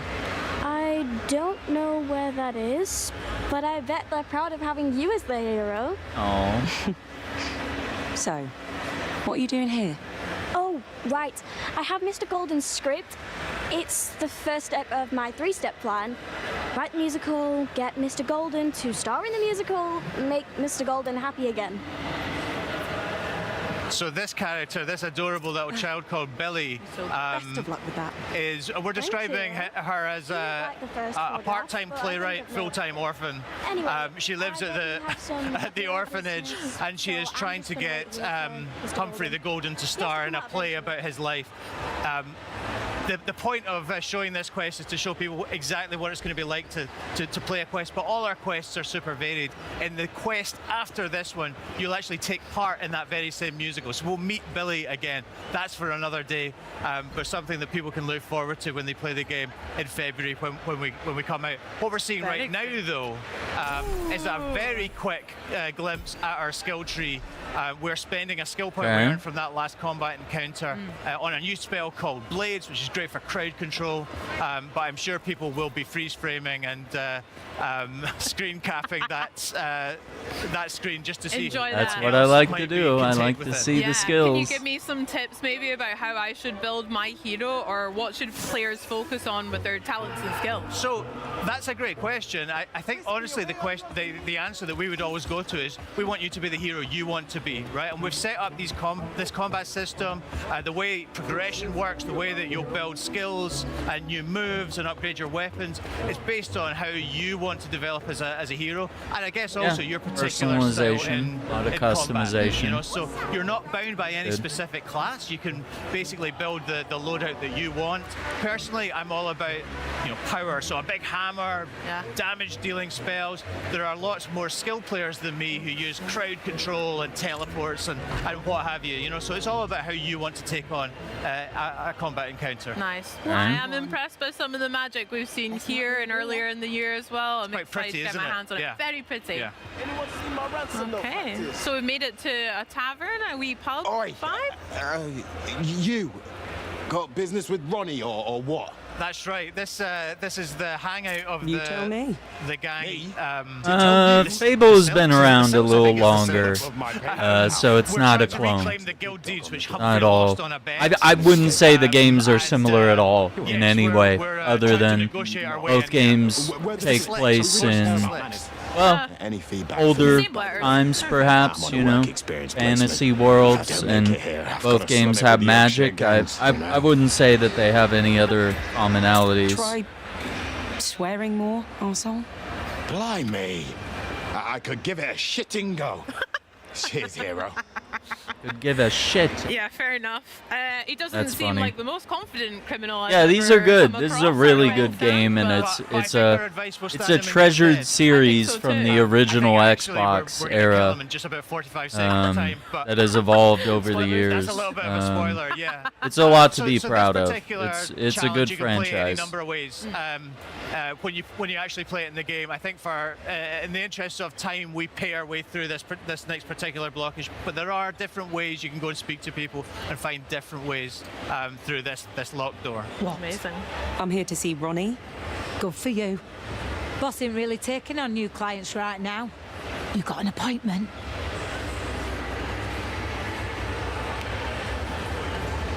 So yeah, we're cash rich, so we're just going to pay the $2.5 grand. Easy way. There you go. Can't you look the other way? For that amount of coin, I'll look whichever way you tell me to, mate. Why don't you go on through, eh? Make yourself at home, but not too at home. No touching the boss's stuff. She'll be with you shortly. Sarney, love her name as well. Was Yes. someone called Big Bap as well? Yeah, that was. I think that was another member of the gang. Ah. Yeah. It's a Old good sandwich nickname. pastry, yeah. Could be worse. So we're looking for the guild deeds, and I guess the likelihood is that they're behind this locked door. But you know, our hero is resourceful. We're gonna pick this lock. She did give us a wee clue to have a look about. Well, tell us not to, but what are you going to do in this scenario? Not open the locked door? Exactly. Oh, I love all the trinkets we've got around here. Yeah, and we don't do it in this video, but there's a lot more to rummage through in this Better get this back to the guild. in this particular room. But yeah, in the interest of time, we're just going to grab the guild deeds and go. Yeah, Ralph, I'm really guilty for that. I'll check in every nook and cranny. I do That'll the be same. good, Yeah, yeah. good. I think it's good player behavior. Me too. Thank you. Vindication. I like that. Had a few too many pints, actually. You smug git. That's quite funny. I tell you what, though, it takes stones robbing from me in my own poorhouse. Humphrey used to be like that, back in the day, before he shit the bed and fell apart. Not that I haven't enjoyed watching the guild slowly bleed out. That's crazy. Well, you're bleeding out next. Oh, a little Now more you're aggressive. speaking my language. This hero causing you grief, boss. Nothing you lot can't sort out. Humphrey should have You're all warned you gonna not die to now. fuck with me, hero. Bit late now. Got those neck tattoos. Sort them out. Okay, another wee look at combat. another Oh, shot him in the on our nuts. hands Here. We spoke about some of the Okay, that's different crazy. various combat that we can use Satisfying for tools, parries melee, there. range, etc. How do they Quick complement fireball. each other? Oh. And Ralph, Fell what's off your the preferred cliff. style? You mentioned that big hammer earlier. So I love a big hammer. Yeah. I think exactly.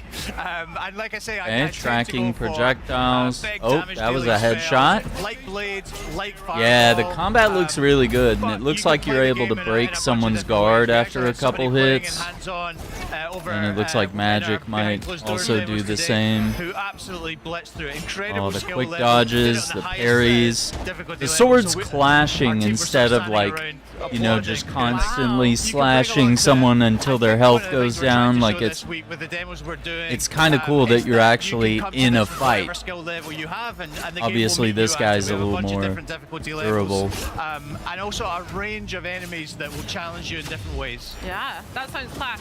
Speaking of a range of different enemies, we've got quite a Heal up. large gentleman Okay. here. With Yeah, the dodge maybe a different animations look level really of good. threat than Oh, our that was a heroes good face. parry. What are we seeing? So some attacks are unblockable, but it does look like some are not. Some are able to be parried from this big guy. And once again, the finishers. Absolutely do have what we class as mini bosses. You know, Which really that's cool. You large can do sort of like a enemies that are gonna takedown give you, move, even if even more it of a challenge than this guy. And doesn't then we finish have the proper guy. boss It's fights as taking well. off As some you can health. imagine, against Isabel, who we met in June in our showcase trailer, and who knows, perhaps against someone else as well. But yeah, this dude is just a really, really large guy. This with an guy's pretty axe, big. And as you can see, takes a bit of wearing down, but is ultimately no match for our hero. Put him down. Oh, There we go. absolutely. Now get the finisher. Oh, he's got a big mustache Oh, shame though. about that beautiful Ooh. mustache. Indeed. Oh well. Awesome. Is that Big Bap? He should be called Big Bap. I wonder if it was Big Bap actually. We didn't see Sanj there. Hopefully he got away. Maybe ran away from the criminal afterlife. Well, this looks absolutely stunning. I know I won't be alone in saying that, Ralph, so congrats to you, the team at Playground, everything for Fable. I can't wait to actually get my hands and play.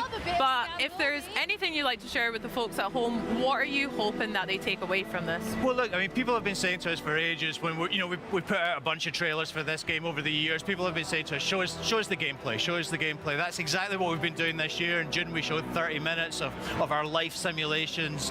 Here, we're showing what it's really like to play a game and a quest in our game. This is a genuine quest from our game, and it combines all those things, right? There's conversations, there's choices, there's moral dilemmas, there's freedom, there's Very combat, there's humor, there's cinematics, there's people from Peep Show. So it's kind of got everything. We're getting a really great reaction from folks in the theater at Gamescom this week. I hope many more will continue queuing for tomorrow. And yeah, we're just hoping folks at home enjoyed this sneak peek at the game that we're building. I hope they did too. I'll be first Very in queue cool. tomorrow. Ralph, thank you so much for sharing, and thank you for joining us as well. This has been lovely. Not at all. Thank you. Well, guys, we've had such a great first day here at Gamescom. I hope you've enjoyed it just as much as I have. We'll have We've day been 2 able to coverage bring you tomorrow 11 with titles coming Xbox. to Xbox Game Pass, including Okay, 2 world we still have some premieres good games. and some of the biggest upcoming games like Minecraft Dungeons 2, Second look at Gears some of 4 these EA, games as and well. of course, Fable. But this is merely day 1. Tomorrow, day 2 kicks off with the frenetic survival combat of PUBG's latest venture, DeadNet. Plus, you can look forward to more world premieres and exclusive gameplay walkthroughs Okay, from the so they latest will have titles some making a splash here new at stuff. Gamescom. Before we go though, let's check in with Benny and Charlie. This Oh, is and the the world Warhog. of Halo Campaign Evolved, a fitting place to end the day as fans take the fight to the Covenant in this incredible life-sized Warhog. Wow. Of course, this is just too good not to get a photo of. Right, Charlie? Yeah, very right there, Benny. So keep it right here, and we'll see you all tomorrow. This is Xbox and Gamescom 2026. And Benny, let's go ahead, get him! Oh wow, the turret spins? Yeah, pretty solid day 1, so we'll see what they do tomorrow morning. Same time, same channel. Okay, here we go. Here's a look at day 2. Sorry, I skipped ahead. Flight Sim 2024, Dragon's Dogma 2, Call of Duty Modern Warfare 4, Turok, Stranger Than Heaven. Let's go. Stuntman Hollywood. Okay, tomorrow's going to be even better. Dune Awakening. Wow. Deep Dish Dungeon.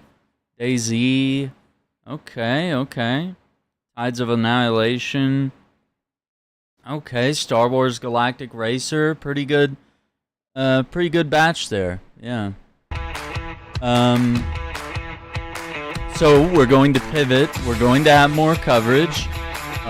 The Future Games Show is currently live, and I'm going to pivot over to a live stream that I've set up of that. So it's currently live. We're a couple minutes late, but I'm going. Don't worry, I'll get us caught up. We might be able to fast forward through some elements here. Yeah, it looks like it's only just started, so we'll check out the intro and some of the reveals here. But just hang tight. You don't have to move. This stream will automatically take you to the next stream, and hopefully later tonight or this afternoon we will hop on some Monster Hunter Outlanders. So I do have a full day of content planned out for all of us, so keep it all focused here, and we'll catch you in just a few minutes. Thanks for watching, everyone.